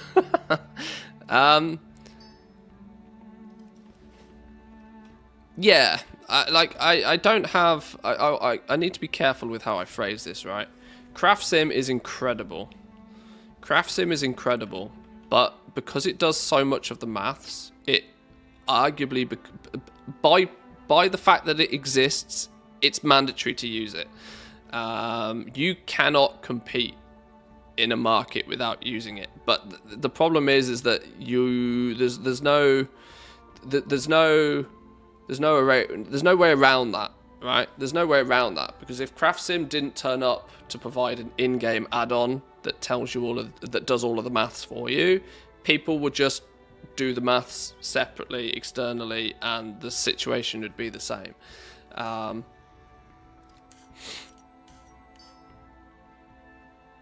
But I still... Okay. Well, that didn't give me a thing, did it? So do I just do this every single day until... Do I just put Serpent's thingy on a... Where's this? Favorite that bad boy. Do we just make that daily? Let's see what happens. I didn't use Craft Sim, just raw dogged the maths with pen and paper. I have much to offer. You're competing against people that did use it, though. This is the problem. This is why I kind of say it's mandatory to use, because... Yeah, you can kind of use pen and paper, but you're not going to be as quick or as accurate with all of the maths that was actually involved. You know, this is the reason why spreadsheets exist in the first place, right? You can do it with pen and paper on a calculator, but when you're doing it repeatedly for large amounts of data, spreadsheets abyss. And of course, Craft Sim is basically just an automatic spreadsheet that does it for you before you ask it to be done in game, which is, you know, the best possible solution. Can you make a video on how to use Craft Sim or how to make some sort of tutorial, please, if you already have one? Yeah, that sort of stuff we'll probably do for the new expansion. There's not much value in throwing it out there now. I mean, the concept is pretty simple. I think I've got basic videos on Craft Sim on my channel, but like you can do the problem is it's hard to do just like a video about Craft Sim because there's so many aspects of it, most of which you don't really ever particularly need.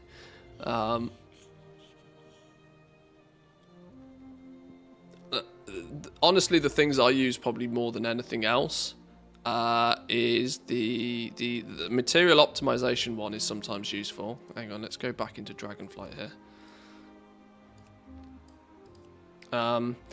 The Craft Sim average profit is probably the best window you can ever have open because it shows you the weighting of each of the stats, right? And shows you which one is more important to you when you're crafting that thing. The higher the gold number, the more valuable that stat is. This can be helpful when looking at, like, what do I need to stack more to increase the profit margins? Namely, if you're making something and you want... In fact, leatherworking is easier to showcase this with, really. If you're making something, let's say you're making the intermediate materials with leatherworking. Let's say you're making some frostbite scales, for example. You can see here that if you... At the moment, I have a resourcefulness tool on. I'd actually be better off with a multicraft tool on, because multicraft is more valuable to me as a stat. It's weighted higher. Now, I equally don't have the other tools for leatherworking because I accidentally vended them a long time ago. But your best scenario here would be to stack as much multicraft. Does it take hidden skill value into account? Yes, it does. Yeah, see, this is the thing, right? It does all of the maths for you. It does absolutely all of that for you. It can show you the pricing of the different items as they're currently listed. So you can see that, right, okay, quality 3 versions are currently up for 333, so you want to make sure you're making as many of those as possible. So that means you stack more multicraft, you'd make 58 silver more. It just means that each point of multicraft is more heavily valuable to you. It's a weighting. The TLDR is pick the biggest number, right? So the biggest number here being the multicraft one means you want to stack multicraft. You can have a top gear one if you have different tools. If I show you a jewel crafting, for example, it will show like inspiration is the best way to have this at the moment. I've got a multicraft tool on, so I would switch that to my inspiration tool. As stacking inspiration is the most valuable stat here for me. And this is all stuff that's a lot of math that goes on behind the scenes with the add-on, that if you could pen and paper it, but you'd pen and paper it and you'd get it wrong sometimes. This is the problem. And you're competing in a world where there's people who are not pen and papering it, that are doing all the maths and know exactly their prices.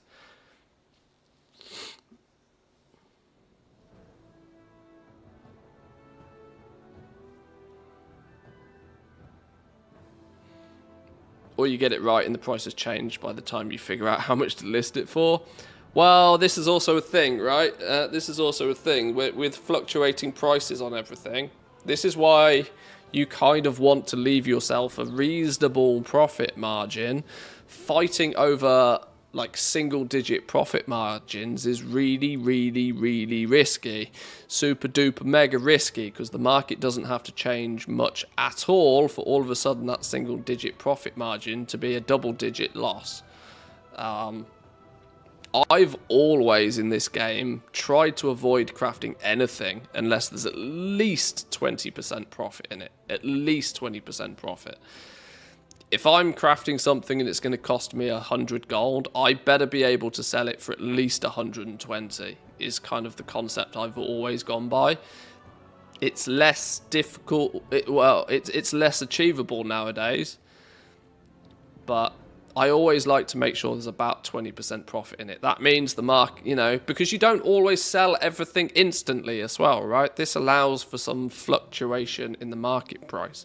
If you craft a bunch of stuff when it says there's 25% profit, but by the time you've actually sold it, the market had gone down a little and there was only like 15% profit, the auction house takes its 5% and you're still left with something. You've still gone forward. Whereas if you're fighting over single-digit profit margins, it can be really tricky when things accidentally don't go your way. Which unfortunately happens a lot. Which is also why I've done way less crafting this expansion.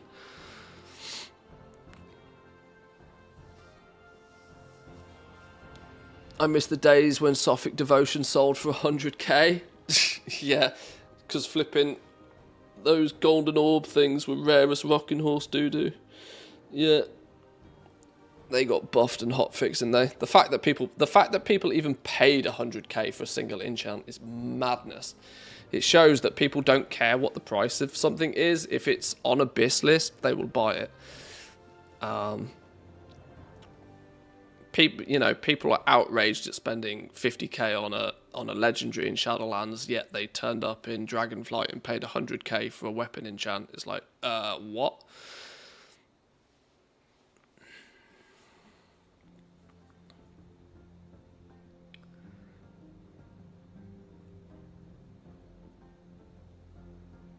What's with Q1 being twice the price of Q2? It's mostly a market thing. It's a supply and demand thing. The reason why as far as both Q1 materials and Q1 crafted items are actually very difficult to make because most people either can't farm them or they can't make them. Meaning there's just a very, very, very, very small amount of quality 1 stuff ever existing. Meaning it's not forced down in price anywhere near as much. Everybody's competing over Q2 and Q3 prices on everything. Q1s sometimes are more valuable than Q2s just because so few of them exist that the price hasn't been pushed down as aggressively. And there are still some scenarios where people will buy quality 1 stuff thinking that the quality 1 stuff should be the cheapest. It's odd. It's definitely odd. But welcome to economics. Yeah, you get skilled out of quality 1 stuff really fast.